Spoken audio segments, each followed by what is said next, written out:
ಶ್ರೀ ಗುರುಭ್ಯೋ ನಮಃ ಪರಮಗುರುಭ್ಯೋ ನಮಃ ಶ್ರೀಮದಾನಂದತೀರ್ಥ ಭಗವತ್ಪಾದಾಚಾರ್ಯ ಗುರುಭ್ಯೋ ನಮಃ ಹರಿ ಓಂ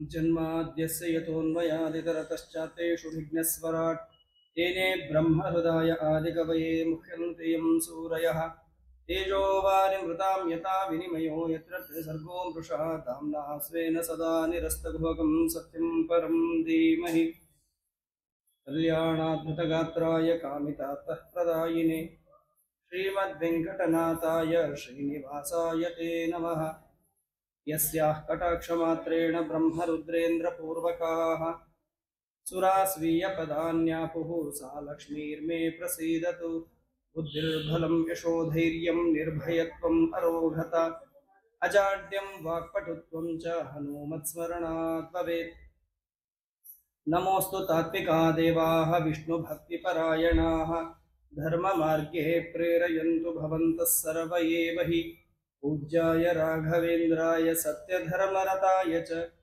भजतां कल्पवृक्षाय नमतां कामधेनवे नैवेद्यगविशं रामे वीक्षतद्भक्तिभाग्गुरुः यो दर्शयद्रविं रात्रौ सत्यबोधोऽस्तु मे मुदे वेङ्कटेशाद्रिमारभ्य सेतुं तोताद्रिपूर्वकान् गत्वा दिग्विजयी पातु सत्याभिघ्नगुरुत्तमः सत्याभिघ्नकराब्जोत्तान् पञ्चाशद्वर्षपूजकान् सत्यः प्रमोदतीर्थार्यान् नौमि न्यायसुधारतान् यैरहं शुकवत् सम्यक् शिक्षितोऽस्मि कृपालुभिः श्रीमत्सत्यात्मतीर्थार्यान् वन्दे विद्यागुरून् मम हरि ओम हरि ओम हरि ओम स्वस्त्यस्तु अशेष सतां सन्मङ्गलानि सम्भवन्तु सम्यक् श्लोकैकश्रवणपठनमात्रेण वक्तुश्च श्रोतॄणां निखिलकलिकृतकल्मषपापनोदनपटुतरे धर्माद्धिकिलसाधनीभूते श्रीमद्भागवते षष्ठस्कन्धे अद्य कथारम्भात् पूर्वं किञ्चित् पूर्वकथानुवादः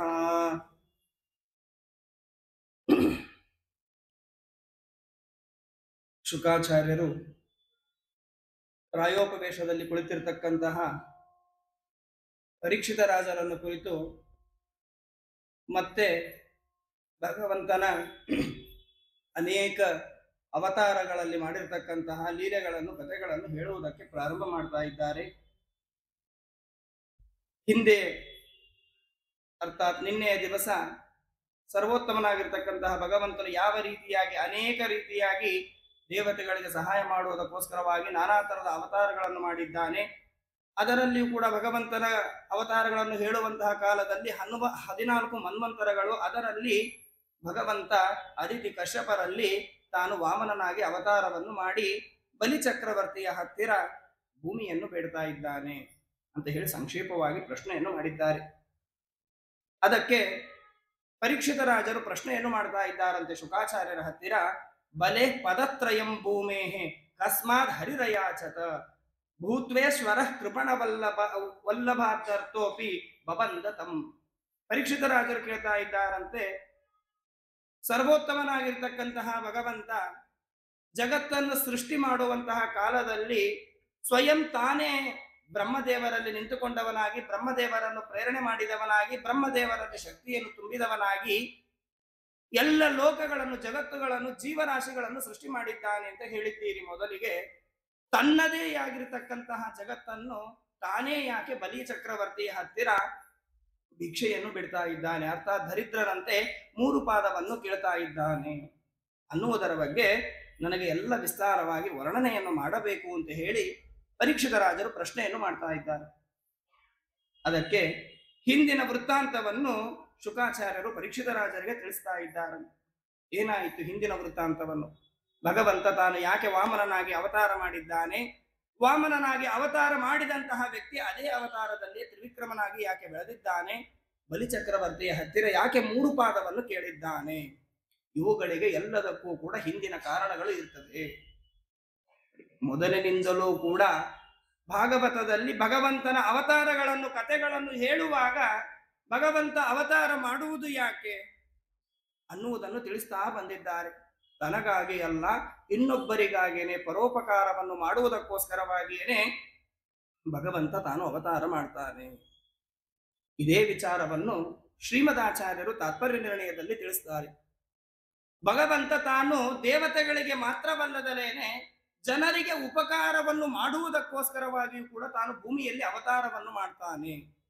ಭೂಮಿಯಲ್ಲಿ ಅವತಾರ ಮಾಡಿ ಜನರಿಗೆ ಏನು ಉಪಕಾರವನ್ನು ಮಾಡ್ತಾನೆ ಅನ್ನೋದನ್ನು ಗೊತ್ತಿಲ್ಲ ನಮಗೆ. ಹಾಗಾಗಿ ಅದಕ್ಕೆ ಶ್ರೀಮದಾಚಾರ್ಯರು ಹೇಳ್ತಾರೆ, ಭಗವಂತ ಭೂಮಿಯಲ್ಲಿ ಅವತಾರ ಮಾಡುವುದು ಯಾಕೆ ಅಂದ್ರೆ ಮರ್ತ್ಯಾವತಾರಸ್ತಿಹ ಮರ್ತ್ಯ ಶಿಕ್ಷಣಂ. ಭೂಮಿಯಲ್ಲಿ ಹುಟ್ಟಿದಂತಹ ಯಾವ ಜೀವನು ಇದ್ದಾನೆ, ಮನುಷ್ಯನಾದವರಿದ್ದಾರೋ ಅವರಿಗೆ ಎಲ್ಲರಿಗೂ ಕೂಡ ಜೀವನದಲ್ಲಿ ಶಿಕ್ಷಣವನ್ನು ಕೊಡಬೇಕಾಗಿದೆ. ಅರ್ಥಾತ್ ಹುಟ್ಟಿದಂತಹ ವ್ಯಕ್ತಿಗಳು, ಜನ್ಮವನ್ನು ಪಡೆದಂತಹ ಜೀವನು ಯಾವ ರೀತಿಯಾಗಿ ಜೀವನವನ್ನು ನಡೆಸಬೇಕು, ಧರ್ಮ ಕರ್ಮಗಳನ್ನು ಯಾವ ರೀತಿಯಾಗಿ ಮಾಡಬೇಕು ಅನ್ನುವುದು ನಮಗೆ ಗೊತ್ತೇ ಇಲ್ಲ. ಹಾಗಾಗಿ ಮೂಲ ಗುರುವಾಗಿ ಅವನು ನಿಂತುಕೊಂಡವನಾಗಿ ತಾನು ಜನರಿಗೆ ಶಿಕ್ಷಣವನ್ನು ಕೊಡುವುದಕ್ಕೋಸ್ಕರವಾಗಿ ತಾನು ಅವತಾರವನ್ನು ಮಾಡಿದಾಗ ತನ್ನ ಶಕ್ತಿ ಪರಾಕ್ರಮ ಎಷ್ಟೇ ಇದ್ದರೂ ಕೂಡ ಸಾಮಾನ್ಯ ಮನುಷ್ಯನಂತೆ ತಾನು ನಟನೆ ಮಾಡಿ ತೋರಿಸ್ತಾನೆ. ಉದಾಹರಣೆಗೆ ರಾಮಾವತಾರ ಮಾಡಿದಾಗ ಬೇಕಾದಷ್ಟು ಸಂಪತ್ತಿನಿಂದ ಕೂಡಿರ್ತಕ್ಕಂತಹ ಲಕ್ಷ್ಮೀದೇವಿಯಾದಂತಹ ಸೀತಾದೇವಿ ಜೊತೆಗೆ ಇದ್ದಾಳೆ. ಆದರೂ ಕೂಡ ಭಗವಂತ ಕಾಡಿಗೆ ಹೋಗ್ತಾನೆ. ಯಾಕೆ ಹೋಗ್ತಾನೆ? ಇದಕ್ಕೆ ನೋಡಿ ಮರ್ತ್ಯಾವತಾರಸ್ತಿಹ ಮರ್ತ್ಯ ಶಿಕ್ಷಣಂ, ಜನರಿಗೆ ಶಿಕ್ಷಣವನ್ನು ಕೊಡುವುದಕ್ಕೋಸ್ಕರವಾಗಿ. ನೋಡಿ, ಒಂದು ಕಾಡಿಗೆ ಹೋಗುವುದರಲ್ಲಿಯೂ ಕೂಡ ಒಂದು ಶಿಕ್ಷಣ ಇದೆ. ಯಾವುದು ಆ ಶಿಕ್ಷಣ ಅಂದ್ರೆ ತಂದೆ ತಾಯಿಗಳಾದವರ ಮಾತನ್ನು ಮಕ್ಕಳಾದವರು ಎಂತಹ ಪ್ರಸಂಗವೇ ಇರಲಿ ಆ ಪ್ರಸಂಗದಲ್ಲಿ ಮೀರಬಾರದು ಅನ್ನುವುದನ್ನು ತೋರಿಸಿಕೊಡುವುದಕ್ಕೋಸ್ಕರವಾಗಿ ತನ್ನ ತಂದೆಯಾಗಿರ್ತಕ್ಕಂತಹ ದಶರಥ ರಾಜನ ಮಾತನ್ನು ಉಳಿಸುವುದಕ್ಕೋಸ್ಕರವಾಗಿ, ಕೈಕೇಯಿಗೆ ಕೊಟ್ಟಂತಹ ಮಾತನ್ನು ಉಳಿಸುವುದಕ್ಕೋಸ್ಕರವಾಗಿ ತಾನು ಅರಣ್ಯಕ್ಕೆ ಹೋಗ್ತಾ ಇದ್ದಾನೆ. ಅದರ ಜೊತೆಗೆ ಲಕ್ಷ್ಮೀ ದೇವಿಯು ಕೂಡ ಅವತಾರ ಮಾಡ್ತಾಳೆ ಭೂಮಿಯಲ್ಲಿ. ಅವಳು ಯಾಕೆ ಅವತಾರ ಮಾಡ್ತಾಳೆ? ಅದಕ್ಕೂ ಕೂಡ ಕಾರಣ ಇದೆ ಅಂತ ಶ್ರೀಮದಾಚಾರ್ಯರು ಹೇಳ್ತಾರೆ. ಯಾಕೆ ಅವಳು ಅವತಾರ ಮಾಡ್ತಾಳೆ ಅಂದ್ರೆ ಯಂ ಯಂ ಪರೇಶ ಉರುದೈವ ಕರೋತಿ ಲೀಲಾಂ ತಾಂ ತಾಂ ಕರೋತ್ಯನು ತಥೈವ ರಮಾಪಿ ದೇವಿ ಅಂತ ಹೇಳಿ ಶ್ರೀಮದಾಚಾರ್ಯರು ತಾತ್ಪರ್ಯ ನಿರ್ಣಯದಲ್ಲಿ ಹೇಳ್ತಾರೆ. ಭಗವಂತ ಭೂಮಿಯಲ್ಲಿ ಅವತಾರ ಮಾಡಿದಾಗ ಯಾವ ರೀತಿಯಾಗಿ ತಾನು ಸಾಮಾನ್ಯರಂತೆ ನಟನೆ ಮಾಡ್ತಾ ಜನರಿಗೆ ಶಿಕ್ಷಣವನ್ನು ಕೊಡ್ತಾ ಇದ್ದಾನೋ ಅದಕ್ಕೆ ಅನುಗುಣವಾಗಿ, ಅರ್ಥಾತ್ ತನ್ನ ನಿಜ ಸ್ವರೂಪವನ್ನು ತೋರಿಸದಲೇನೆ ಭಗವಂತನಿಗೆ ಅನುಗುಣವಾಗಿಯೇನೆ ತಾನು ಕೂಡ ಸಾಮಾನ್ಯರಂತೆ ನಟನೆ ಮಾಡಿ ತೋರಿಸ್ತಾ ಇದ್ದಾಳೆ. ಹೇಗೆ? ಇದಕ್ಕೆ ಯಾವುದು ದೃಷ್ಟಾಂತ ಅಂತಂದ್ರೆ ಕೃಷ್ಣ ಬೇಕಾದಷ್ಟು ಇದೆ ತಿಳಿಯುವುದಕ್ಕೆ, ದೃಷ್ಟಾಂತಗಳೇ ಜೀವನ ಕಳೆದು ಹೋಗ್ತದೆ ಅದನ್ನು ತಿಳಿಯೋದ್ರಲ್ಲಿ. ಒಂದೆರಡು ಮಾತ್ರ ಈ ಪ್ರಸಂಗದಲ್ಲಿ ಹೇಳ್ತದೆ. ಕೃಷ್ಣನಾಗಿ ಅವತಾರ ಮಾಡಿದಾಗ ಯದ್ಯಪಿ ಸರ್ವೋತ್ತಮ ಕೃಷ್ಣ, ಅವನಿಗೆ ಗೊತ್ತಿದೆ ರುಕ್ಮಿಣಿ ದೇವಿಯನ್ನು ಯಾರೂ ಮದುವೆಯಾಗುವುದಿಲ್ಲ, ತಾನೇ ಆಗ್ತಾನೆ ಅನ್ನೋದು ಎಲ್ಲವೂ ಕೂಡ ಗೊತ್ತಿದೆ. ಆದರೂ ಕೂಡ ರುಕ್ಮಿಣಿ ದೇವಿ ಪತ್ರವನ್ನು ಬರೆದು ಕಳಿಸುವಾಗ ಹೇಳಿ ಕಳಿಸಿರ್ತಾಳೆ, ನನ್ನನ್ನು ನೀನು ಕರೆದುಕೊಂಡು ಹೋಗು ಅಂತ ಹೇಳಿ ಪತ್ರದಲ್ಲಿ ಬರೆದಿದ್ದೇನೆ, ಆದರೆ ನನ್ನನ್ನು ಪಡೆಯುವಂತ ಆಸೆಯಿಂದ ಬೇಗನೆ ಓಡಿ ಬಂದು ಕರೆದುಕೊಂಡು ಹೋಗಲಿಕ್ಕೆ ಸಾಧ್ಯವಿಲ್ಲ. ಯಾಕೆ ಅಂದ್ರೆ ನೀನು ಕರೆದುಕೊಂಡು ಹೋಗ್ತೀಯಾ ಅಂತ ಹೇಳಿ ನಮ್ಮ ಅಣ್ಣನಿಗೆ ಗೊತ್ತಿದೆ. ಅದಕ್ಕೋಸ್ಕರವಾಗಿ ನಿನ್ನಿಂದ ನನ್ನನ್ನು ರಕ್ಷಣೆ ಮಾಡುವುದಕ್ಕೋಸ್ಕರವಾಗಿ ನನ್ನ ಸುತ್ತಲೂ ಕೂಡ ಸರ್ಪಗಾವಿನಂತೆ ಎಲ್ಲ ಸೇವಕರನ್ನು ನೇಮಿಸಿ ಇಟ್ಟಿದ್ದಾನೆ. ಹಾಗಾದ್ರೆ ಯಾವಾಗ ಕರೆದುಕೊಂಡು ಹೋಗುವುದು ಬೇಕು? ಅದಕ್ಕೂ ಕೂಡ ಉಪಾಯವನ್ನು ಹೇಳ್ತೇನೆ ಅಂತ ಹೇಳ್ತಾರೆ. ನೋಡಿ ಭಗವಂತನಿಗೆ ಗೊತ್ತಿಲ್ಲನ ಹಾಗಾದ್ರೆ ಯಾಕೆ ಅಂದ್ರೆ ಲಕ್ಷ್ಮೀ ದೇವಿಯ ಅವತಾರಗಳಾದಂತಹ ರುಕ್ಮಿಣಿ ದೇವಿ ಕೂಡ ನಟನೆ ಮಾಡ್ತಾ ಇದ್ದಾಳೆ. ಯಾವಾಗ ನನ್ನನ್ನು ಕರೆದುಕೊಂಡು ಹೋಗುವುದಕ್ಕೆ ನಿನಗೆ ಬರ್ತದೆ ಅಂದ್ರೆ ಪೂರ್ವೇದ್ಯುರಸ್ತಿ ಮಹತಿ ಕುಲದೇವಿ ಯಾತ್ರ ಅಂತ ಹೇಳ್ತಾಳೆ ರುಕ್ಮಿಣಿ ದೇವಿ.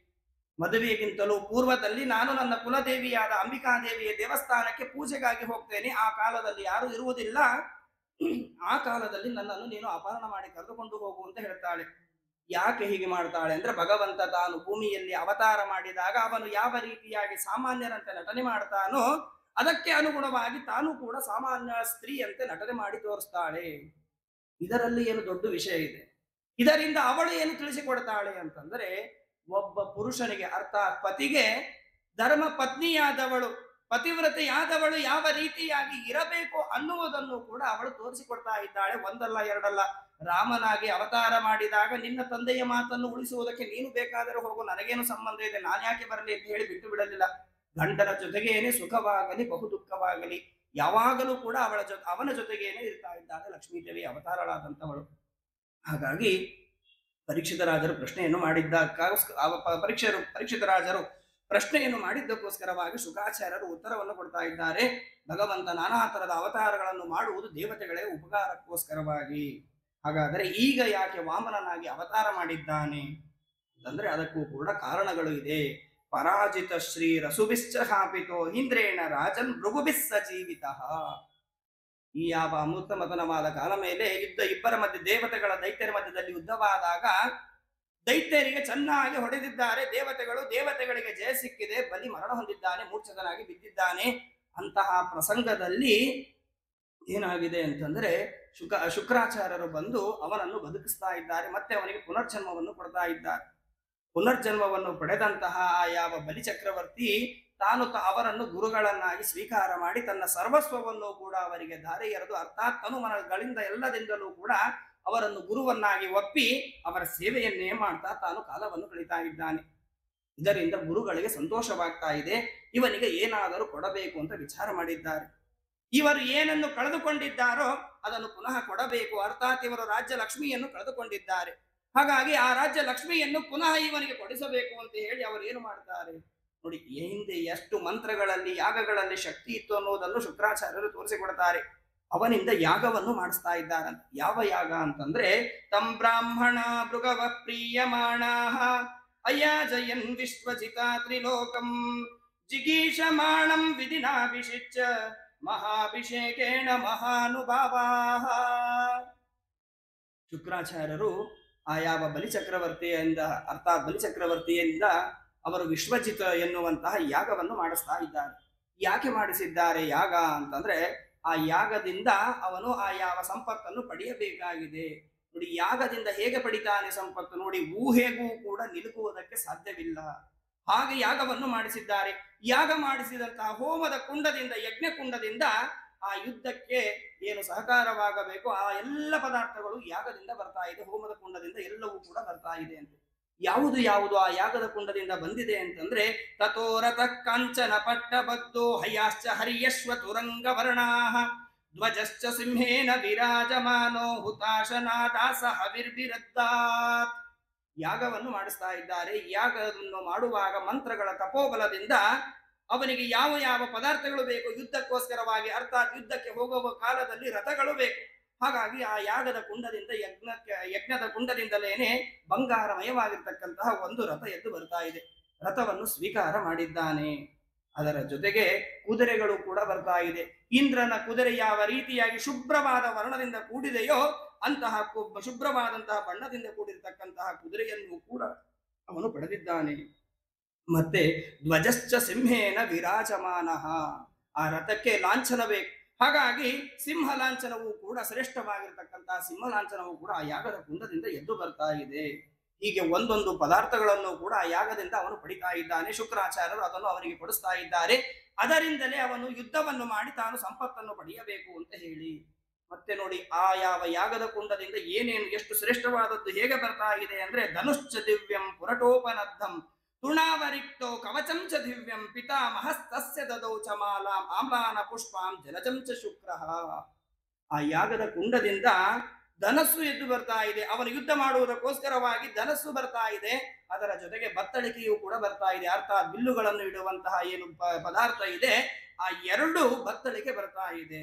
ಆ ಬತ್ತಳಿಕೆ ಹೇಗೆ ಇದೆ ಅಂತಂದ್ರೆ ಅಕ್ಷಯವಾಗಿರ್ತಕ್ಕಂತಹ ಬತ್ತಳಿಕೆ. ಎಷ್ಟೇ ಬಾಣಗಳನ್ನು ತೆಗೆದರೂ ಕೂಡ ಅದರ ಒಳಗೆ ಬಾಣವೇ ಖಾಲಿಯಾಗುವುದಿಲ್ಲ. ಅಂತಹ ಅದ್ಭುತವಾಗಿರ್ತಕ್ಕಂತಹ ಬತ್ತಳಿಕೆಯನ್ನು ಅವನು ಪಡೆದಿದ್ದಾನೆ.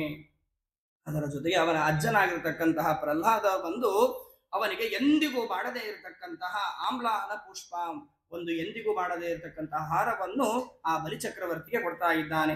ಇದರ ಜೊತೆಗೇನೆ ಶುಕ್ರಾಚಾರ್ಯರು ಯುದ್ಧವನ್ನು ಪ್ರಾರಂಭ ಮಾಡುವುದಕ್ಕೋಸ್ಕರವಾಗಿ, ಶಬ್ದವನ್ನು ಮಾಡುವುದಕ್ಕೋಸ್ಕರವಾಗಿ ಜೋರಾದ ಧ್ವನಿ ಉಳ್ಳಂತಹ ಒಂದು ಶಂಖವನ್ನು, ಶ್ರೇಷ್ಠವಾಗಿರ್ತಕ್ಕಂತಹ ಶಂಖವನ್ನು ಶುಕ್ರಾಚಾರ್ಯರು ಶಿಷ್ಯನಿಗೆ ಅನುಗ್ರಹ ರೂಪದಿಂದ ಅವನಿಗೆ ಕೊಟ್ಟಿದ್ದಾರೆ.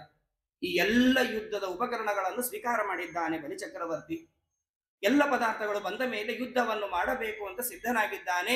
ಪದಾರ್ಥಗಳು ಸಿಕ್ಕ ಕೂಡಲೇನೆ ಓಡಿ ಹೋಗಿ ಯುದ್ಧವನ್ನು ಮಾಡುವುದಿಲ್ಲ. ನೋಡಿ ಹೇಗೆ ಇದೆ ನೋಡಿ, ಪ್ರತಿಯೊಂದು ಕರ್ಮಗಳನ್ನು ಮಾಡುವಾಗಲೂ ಕೂಡ ಯಾವ ಯಾವ ಕರ್ಮಗಳನ್ನು ಯಾವ ಕಾಲಕ್ಕೆ ಹೇಗೆ ಮಾಡಬೇಕು ಅನ್ನುವುದನ್ನು ಕೂಡ ನಮಗೆ ಭಾಗವತ ತೋರಿಸಿಕೊಡ್ತಾ ಇದೆ. ಈಗ ಏನಾಗಿದೆ ಅಂದ್ರೆ ಯಾರಾದರೂ ನಮಗೆ ಉಪಕಾರ ಮಾಡಿದರು ಅಂದ್ರೆ ಆ ಉಪಕಾರವಾದ ಕೂಡಲೇನೆ ಅವರಿಗೆ ಪ್ರತಿಯಾಗಿ ಉಪಕಾರವನ್ನು ಮಾಡುವುದಲ್ಲ, ಅವರಿಗೆ ಒಂದು ಉಪಕಾರ ಸ್ಮರಣೆಯಾಗಿ ಅವರಿಗೆ ಈ ಒಂದು ನಮಸ್ಕಾರವನ್ನು ಕೂಡ ನಾವು ಮಾಡುವುದಿಲ್ಲ. ಯಾಕೆ ಅಂದ್ರೆ ಕಾರ್ಯಾಂತೆ ಅಪ್ರಯೋಜಕ. ಕೆಲಸ ಆಯ್ತು ಅಂದ್ರೆ ಸಾಕು, ಕೆಲಸ ಮಾಡಿಕೊಟ್ಟವನು ಅವನು ಪ್ರಯೋಜನನೇ ಇಲ್ಲ ಅನ್ನುವ ರೀತಿಯಲ್ಲಿ ತಿರಸ್ಕಾರ ಮಾಡಿಬಿಡ್ತಾರೆ. ಆದ್ರೆ ಬಲಿಚಕ್ರವರ್ತಿ ಹಾಗೆ ಮಾಡುವುದಿಲ್ಲ. ಅವನೇನು ಮಾಡ್ತಾನೆ ಅಂತಂದ್ರೆ ಏವಂ ಸ ವಿಪ್ರಾರ್ಜಿತ ಯೋಧನಾರ್ಥ ತೈಕಲ್ಪಿತಸ್ತಯ್ಯ ಎನತೋತ ವಿಪ್ರಾನ್ ಪ್ರದಕ್ಷಿಣೀಕೃತ್ಯ ಕೃತಃ ಪ್ರಣಾಮಃ ಪ್ರಹ್ಲಾದ ಮಾಮಂತ್ರೆ ನಮಶ್ಚಕಾರ. ಇಷ್ಟೆಲ್ಲ ಯುದ್ಧವನ್ನು ಗೆಲ್ಲುವುದಕ್ಕೋಸ್ಕರವಾಗಿ ತನಗಾಗಿ ಯಾವುದೇ ತರದ ಸ್ವಾರ್ಥದ ಅಪೇಕ್ಷೆ ಇಲ್ಲದೆ ಇರತಕ್ಕಂತಹ ಶುಕ್ರಾಚಾರ್ಯರಿಗೆ ನಮಸ್ಕಾರವನ್ನು ಮಾಡಿದ್ದಾನೆ. ನಿಮ್ಮಿಂದ ಎಲ್ಲ ಪದಾರ್ಥಗಳನ್ನು ನಾನು ತೆಗೆದುಕೊಂಡವನಾಗಿದ್ದೇನೆ, ಹಾಗಾಗಿ ಯುದ್ಧವನ್ನು ಗೆಲ್ಲುವುದಕ್ಕೋಸ್ಕರವಾಗಿ ನನಗೆ ಅನುಗ್ರಹವನ್ನು ಮಾಡಿ ಅಂತ ಹೇಳಿ ನಮಸ್ಕಾರವನ್ನು ಮಾಡ್ತಾ ಇದ್ದಾರೆ. ನೋಡಿ, ಗುರುಗಳಿಗೆ ಮೊದಲು ನಮಸ್ಕಾರವನ್ನು ಮಾಡ್ತಾ ಇದ್ದಾನೆ. ಈ ಭಾಗವತದಲ್ಲಿ ಗುರುಗಳಿಗೆ ಎಷ್ಟು ಮಹತ್ವವನ್ನು ಹೇಳ್ತದೆ ಅಂತಂದ್ರೆ, ಅನೇಕ ರೀತಿಯಾಗಿ ಷಷ್ಠ ಸ್ಕಂದದಲ್ಲಿ ಕೇಳಿರ್ತೀರಿ. ಇಂದ್ರಾದಿ ದೇವತೆಗಳು ಬೃಹಸ್ಪತ್ಯಾಚಾರ್ಯರನ್ನು ಕಳೆದುಕೊಂಡಾಗ ಎಷ್ಟು ದುಃಖವನ್ನು ಪಟ್ಟಿರ್ತಾರೆ. ಜೊತೆಗೆ ಬ್ರಹ್ಮದೇವರ ಹತ್ತಿರ ಹೋದಾಗ ಕೇಳ್ತಾರೆ, ತಮಗೆ ದುಃಖ ಬರುವುದಕ್ಕೆ ಕಾರಣ ಏನು ಅಂತ ಗೊತ್ತಾಗ್ತಾ ಇದೆ. ಗುರುಗಳಿಗೆ ಅಪಮಾನ ಮಾಡಿದ್ದಕ್ಕೋಸ್ಕರವಾಗಿ ದೇವತೆಗಳು ಸಂಪತ್ತನ್ನು ಕಳೆದುಕೊಂಡಿದ್ದಾರೆ. ಇಂದ್ರಾದಿ ದೇವತೆಗಳು ಕೇಳ್ತಾರೆ, ಸಂಪತ್ತನ್ನು ನಾವು ಪುನಃ ಪಡೆಯಬೇಕು ಅಂದ್ರೆ ಏನು ಮಾಡಬೇಕು ಅಂತ ಕೇಳ್ತಾರೆ. ಅದಕ್ಕೆ ಬ್ರಹ್ಮದೇವರು ಹೇಳ್ತಾರೆ, ಸಂಪತ್ತು ಬೇಕು ಅಂದ್ರೆ ಹಾಗೆ ಸಿಗುವುದಿಲ್ಲ, ನೀವು ಒಬ್ಬ ಗುರುಗಳನ್ನು ಮುಂದೆ ಇಟ್ಟುಕೊಂಡರೆ ಮಾತ್ರ ನಿಮಗೆ ಸಂಪತ್ತು ಸಿಗುತ್ತದೆ. ಇರುವ ಗುರುಗಳು ಹೋಗಿದ್ದಾರೆ, ಹಾಗಾಗಿ ಇನ್ನೊಬ್ಬ ಗುರು ಬೇಕು ಅಂತ ಹೇಳಿ ತ್ವಷ್ಟೃವನನ್ನು ಗುರುವನ್ನಾಗಿ ಮಾಡಿಕೊಳ್ತಾರೆ. ಆ ಗುರುವಿನ ಮೂಲಕವಾಗಿಯೇ ತಾವು ಯುದ್ಧವನ್ನು ಮಾಡಿ ಎಲ್ಲ ರಾಜ್ಯ ಲಕ್ಷ್ಮಿಯನ್ನು ಪಡೆದವರಾಗಿದ್ದಾರೆ. ಹಾಗಾಗಿ ಯಾವುದೇ ಕೆಲವರ ಸ್ವಭಾವ ಇರ್ತದೆ, ವಿದ್ಯೆಯನ್ನು ಕಲಿಯುವಾಗ ಗುರುಗಳಿಗೆ ನಮಸ್ಕಾರ ಮಾಡ್ತಾರೆ, ವಿದ್ಯೆ ಎಲ್ಲ ಕಲಿತ ಮೇಲೆ ಗುರುಗಳಿಗಿಂತಲೂ ತಾನೇ ದೊಡ್ಡವನು ಅಂತ ಹೇಳಿ ತಿಳಿದುಕೊಳ್ತಾನೆ.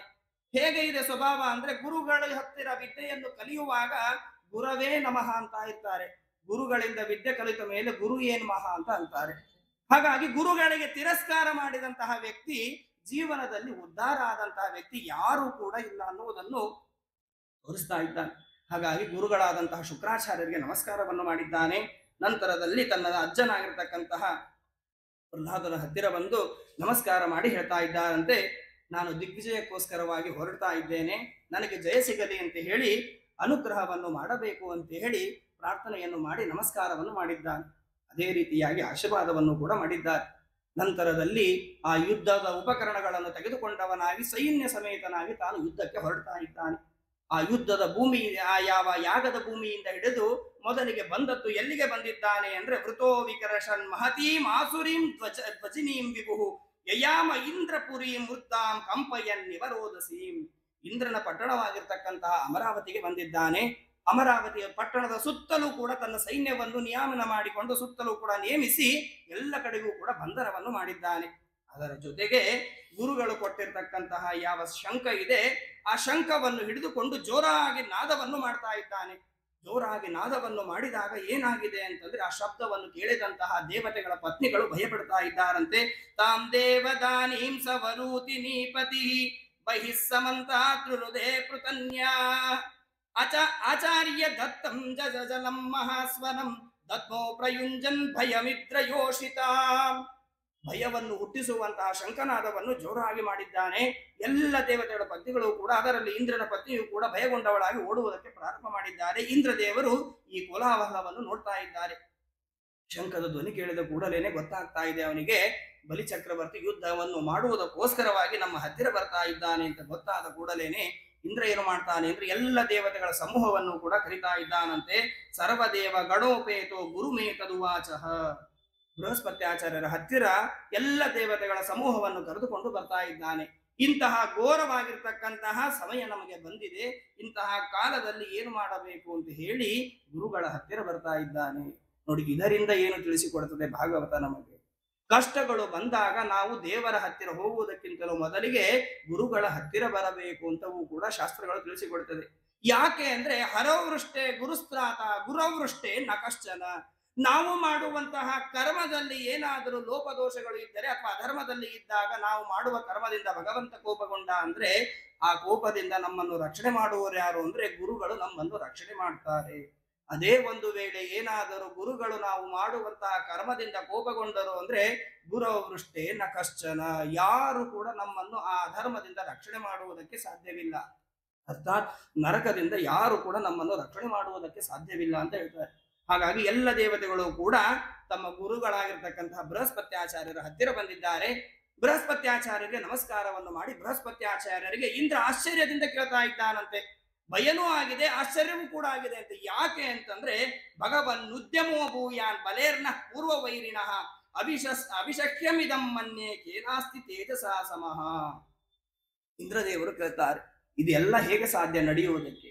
ಯಾಕೆ ಅಂದ್ರೆ ನಾನೇ ಬಲಿ ಚಕ್ರವರ್ತಿಗೆ ಹೊಡೆದು ಹಾಕಿದ್ದೆ, ಅವನು ಮತ್ತೆ ಬರುವುದಿಲ್ಲ ಅಂತ ನಾನು ತಿಳಿದುಕೊಂಡಿದ್ದೆ. ಆದ್ರೆ ಬಲಿ ಈಗ ಬಂದಿದ್ದಾನಲ್ಲ, ಇದಕ್ಕೆ ಕಾರಣ ಏನು? ಎದ್ದು ಬರುವುದಕ್ಕೆ ಏನು ಅವನಲ್ಲಿ ಸಾಮರ್ಥ್ಯ ಆದರೂ ಹೇಗೆ ಬಂತು ಅಂತ ಕೇಳ್ತಾನೆ. ಅದರ ಜೊತೆಗೆ ಅವನು ಹೇಗೆ ಬಂದಿದ್ದಾನೆ ಗೊತ್ತಾ?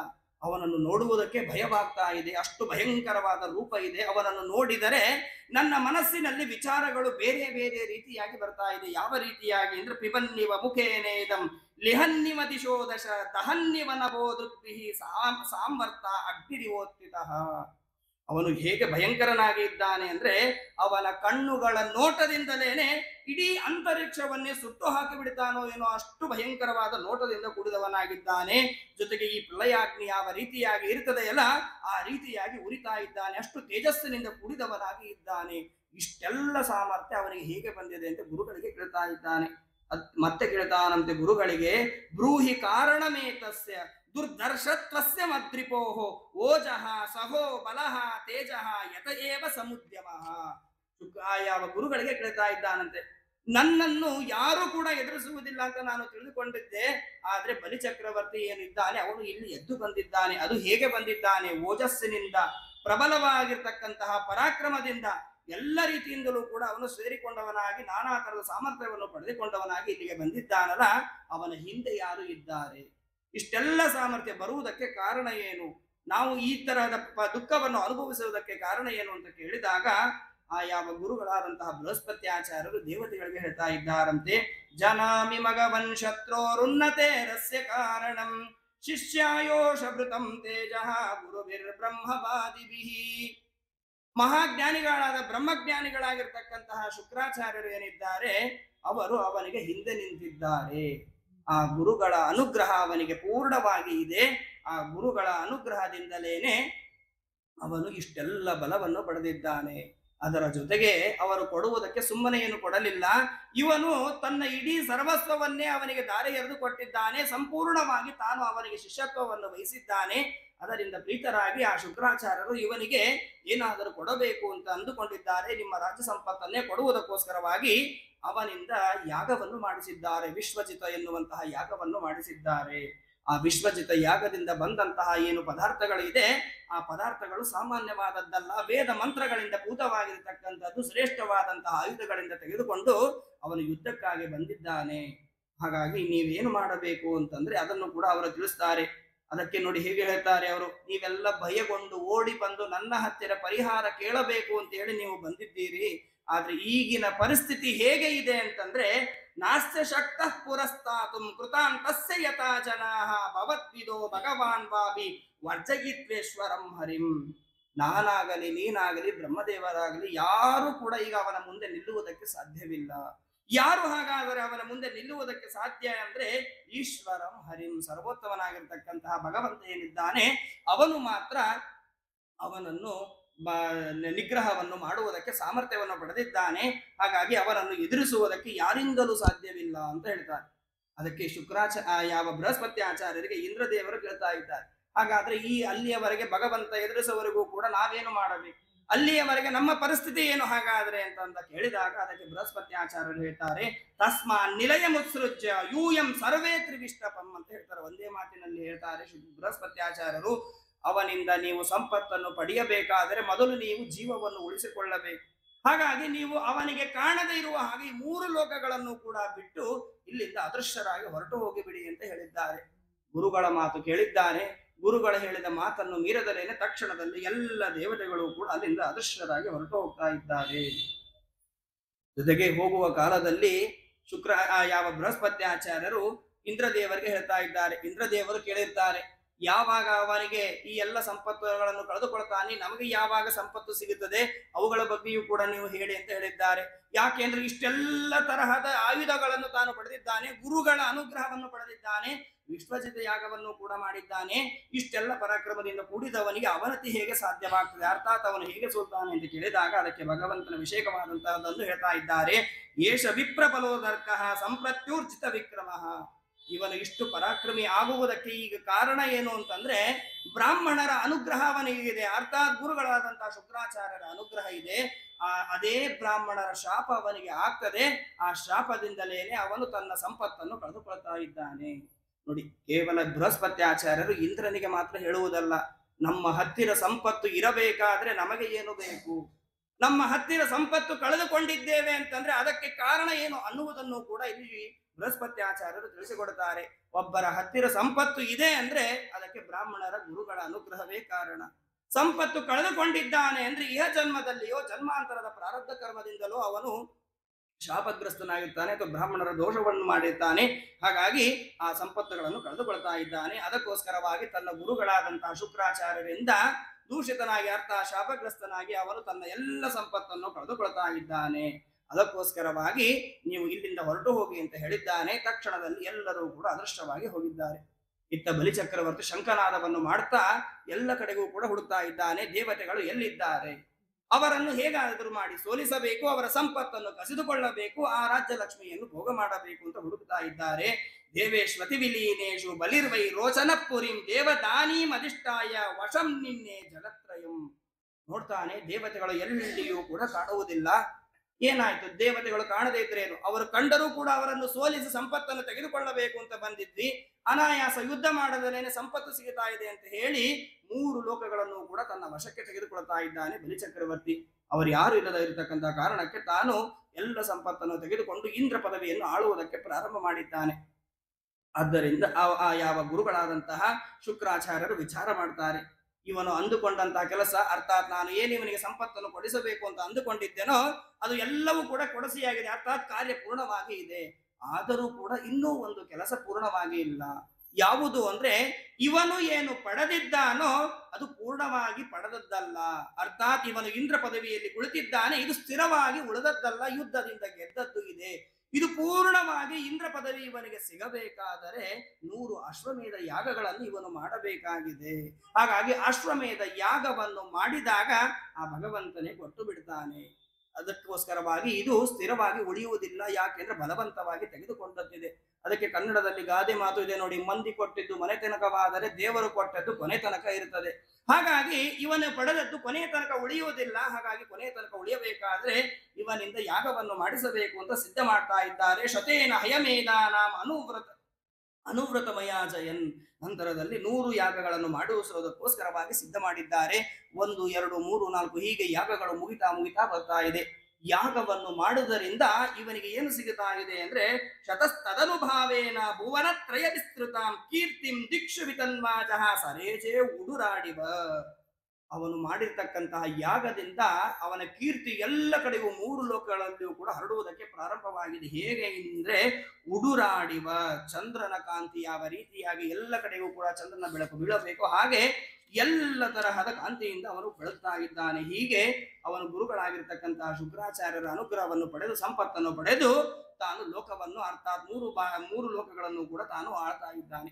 ಇತ್ತ ತಾಯಿಯಾಗಿರ್ತಕ್ಕಂಥ ಅದಿತಿ ದೇವಿಗೆ ಗೊತ್ತಾಗಿದೆ, ಮಕ್ಕಳು ಯಾವ ತಾಯಿಗೆ ಕೂಡ ಸಾಧ್ಯ ಹೇಳಿ, ಮಕ್ಕಳು ಸಂಪತ್ತನ್ನು ಕಳೆದುಕೊಂಡು ಮಕ್ಕಳು ತಂದೆ ತಾಯಿಗಳ ಕಣ್ಣಿಗೆ ಎದುರಿಗೆ ಇಲ್ಲ ಅಂದ್ರೆ ಎಷ್ಟು ದುಃಖವಾಗ್ತದೆ. ಹಾಗಾಗಿ ಅದಿತಿ ದೇವಿಯ ದುಃಖದ ಬಗ್ಗೆ ಹೇಳ್ತಾರೆ. ಅದಿತಿ ದೇವಿ ಹೇಗೆ ಇದ್ದಳು ಆ ಕಾಲದಲ್ಲಿ ಅಂದ್ರೆ ಏವಂ ಪುತ್ರೇಶು ನಷ್ಟೇಶು ದೇವಮಾತಾ ಅದಿತಿಸ್ತದ ಹೃತೆ ತ್ರಿವಿಷ್ಟಪೇ ದೈತ್ಯ ಪರ್ಯತಪ್ಯತನಾಥವತ.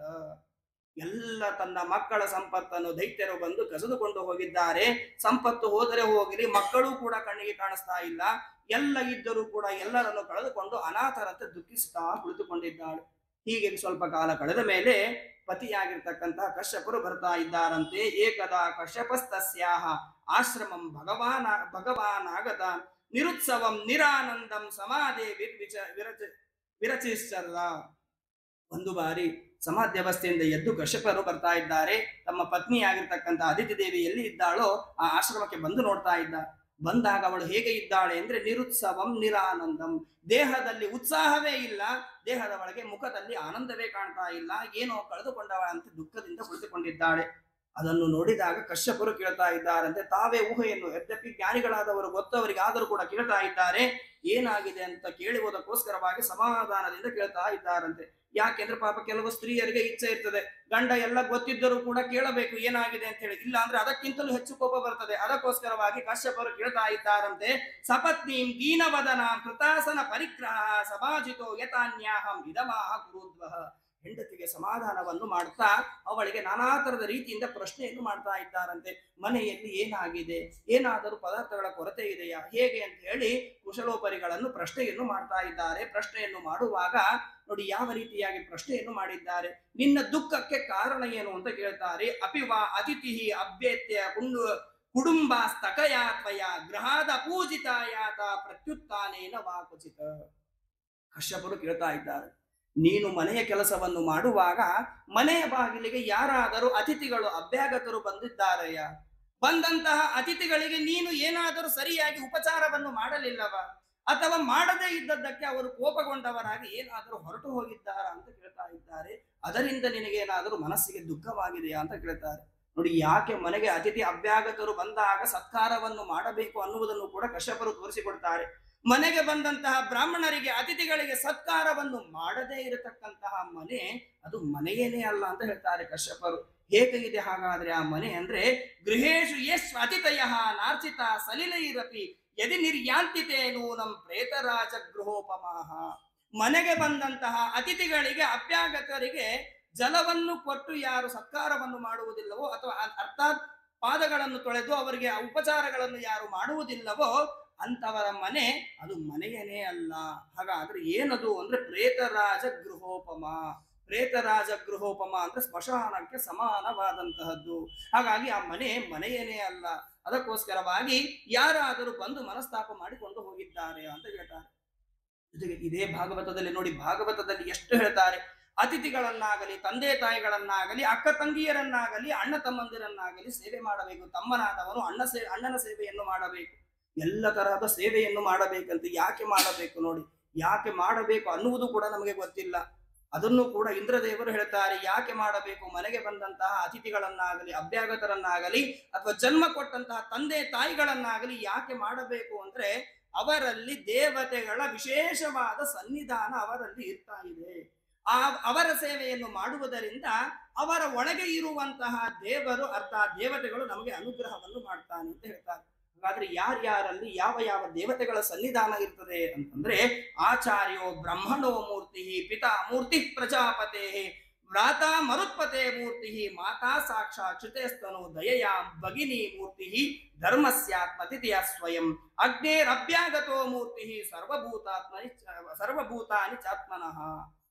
ಇಂದ್ರದೇವರು ಹೇಳುವಂತಹ ಮಾತು. ಮನೆಗೆ ಬಂದಿರತಕ್ಕಂತಹ ಆಚಾರ್ಯರನ್ನು ಪೂಜೆ ಮಾಡಬೇಕು, ಅಥವಾ ವಿದ್ಯೆಯನ್ನು ಹೇಳಿಕೊಟ್ಟಂತಹ ಗುರುಗಳ ಪೂಜಾದಿ ಕರ್ಮಗಳನ್ನು ಮಾಡಬೇಕು. ಅವರನ್ನು ಮಾಡುವುದರಿಂದ ಏನು ಸಿಗುತ್ತದೆ ಅಂತಂದ್ರೆ, ಆಚಾರ್ಯರಿಗೆ ಯಾರು ನಮಸ್ಕಾರ ಮಾಡ್ತಾರೋ ಅಥವಾ ಸೇವಾದಿ ಕರ್ಮಗಳನ್ನು ಮಾಡ್ತಾರಲ್ಲ, ಆ ಆಚಾರ್ಯರ ಒಳಗೆ ಇರತಕ್ಕಂತಹ ಬ್ರಹ್ಮದೇವನು ಇರ್ತಾನೆ. ಅದು ಬ್ರಹ್ಮದೇವರ ಸೇವೆಯನ್ನು ಮಾಡಿದಂತೆ ಆಗ್ತದೆ. ಹಾಗಾಗಿ ಬ್ರಹ್ಮದೇವರ ಪ್ರೀತಿಗೋಸ್ಕರವಾಗಿ ಅವರಲ್ಲಿ ಸನ್ನಿಹಿತನಾಗಿರ್ತಕ್ಕಂಥ ಆಚಾರ್ಯ ಪೂಜಾದಿ ಕರ್ಮಗಳನ್ನು ಮಾಡಬೇಕು. ಇನ್ನು ತಂದೆಯ ಸೇವೆಯನ್ನು ಯಾಕೆ ಮಾಡಬೇಕು ಅಂತ ಕೇಳ್ತಾರೆ.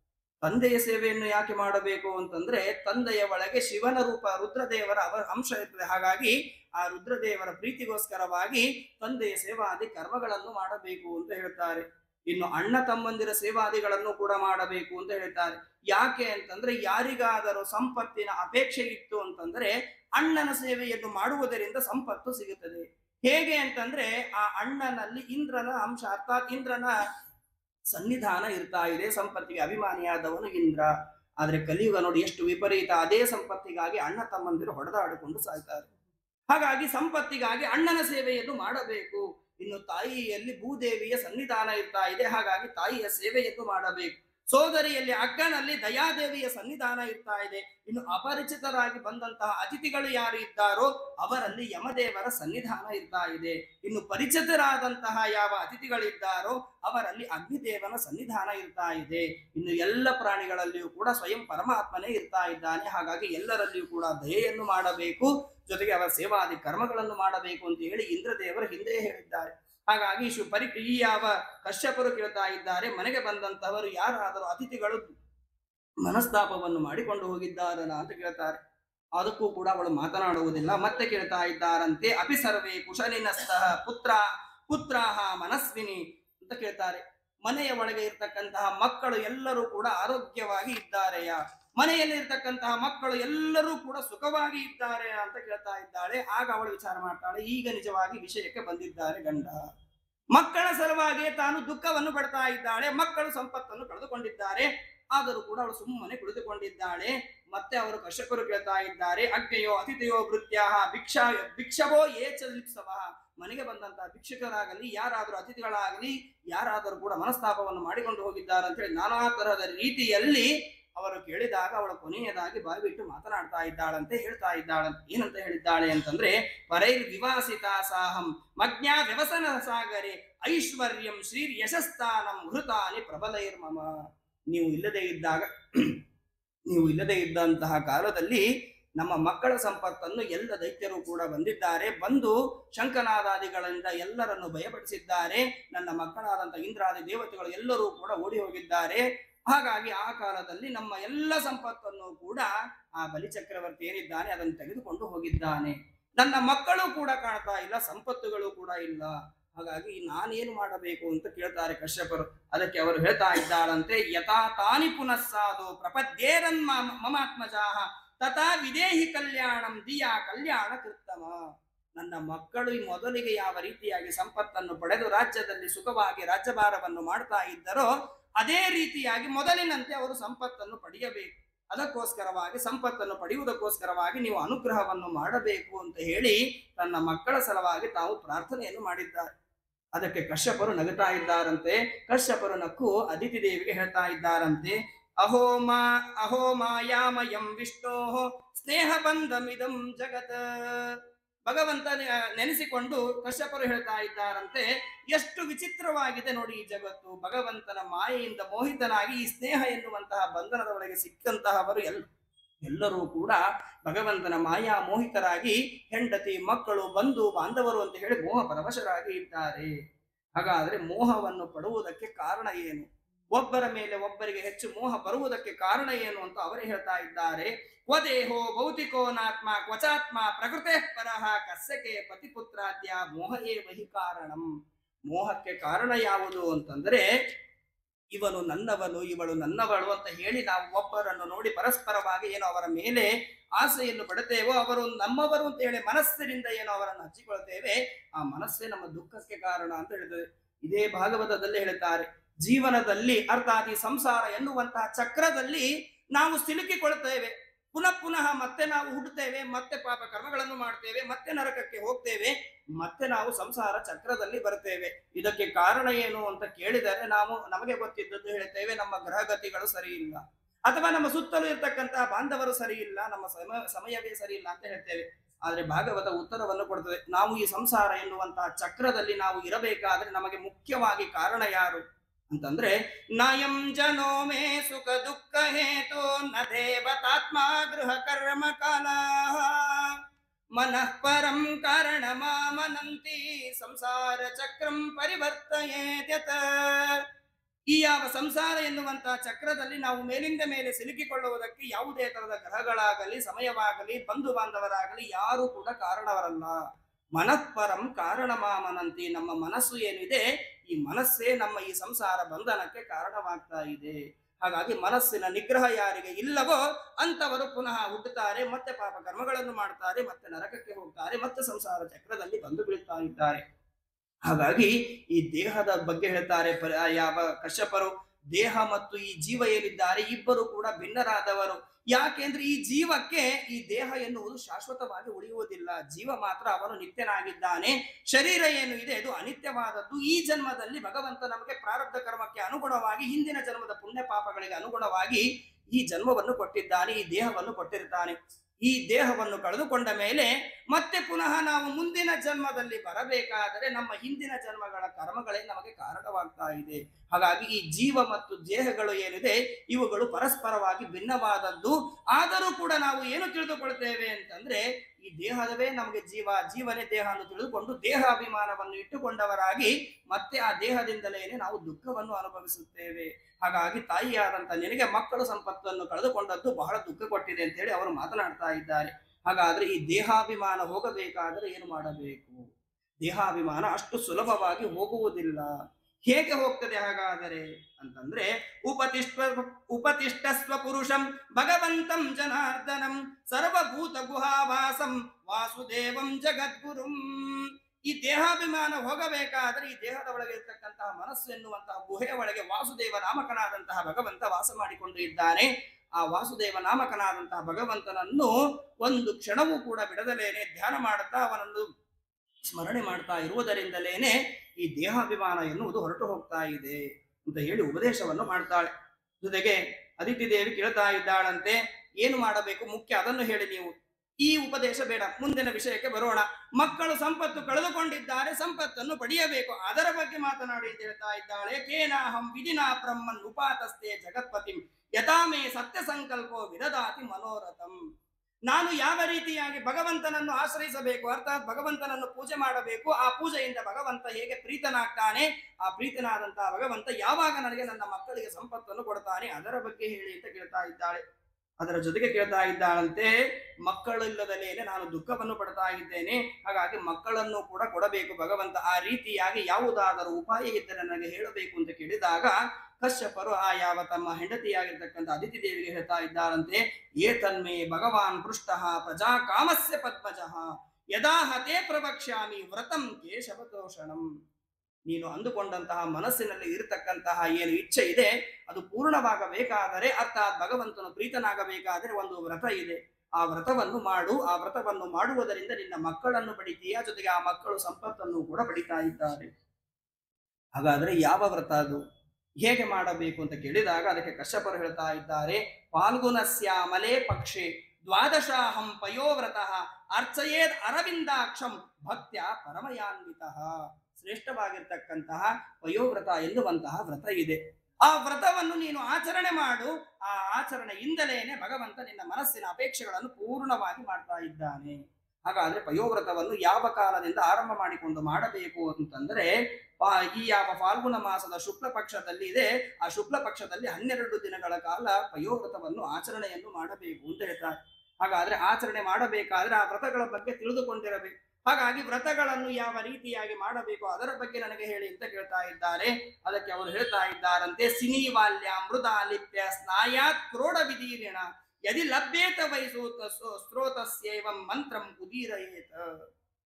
ಕಶ್ಯಪರು ಹೇಳ್ತಾ ಇದ್ದಾರಂತೆ, ಚತುರ್ದಶಿ ಯುಕ್ತವಾಗಿರ್ತಕ್ಕಂತಹ ಮಾಘ ಮಾಸದ ಅಮಾವಾಸ್ಯೆ ದಿವಸದಂದು ಈ ಯಾವ ಅರಣ್ಯದಲ್ಲಿ ವಾಸ ಮಾಡುವಂತಹ ವರಾಹ ಏನು ಇದೆ, ಕಾಡು ವರಾಹ, ಆ ವರಾಹ ಮಣ್ಣನ್ನು ಏನು ಕೆದರಿದೆ ಆ ಮಣ್ಣನ್ನು ತೆಗೆದುಕೊಂಡು ಬರಬೇಕು.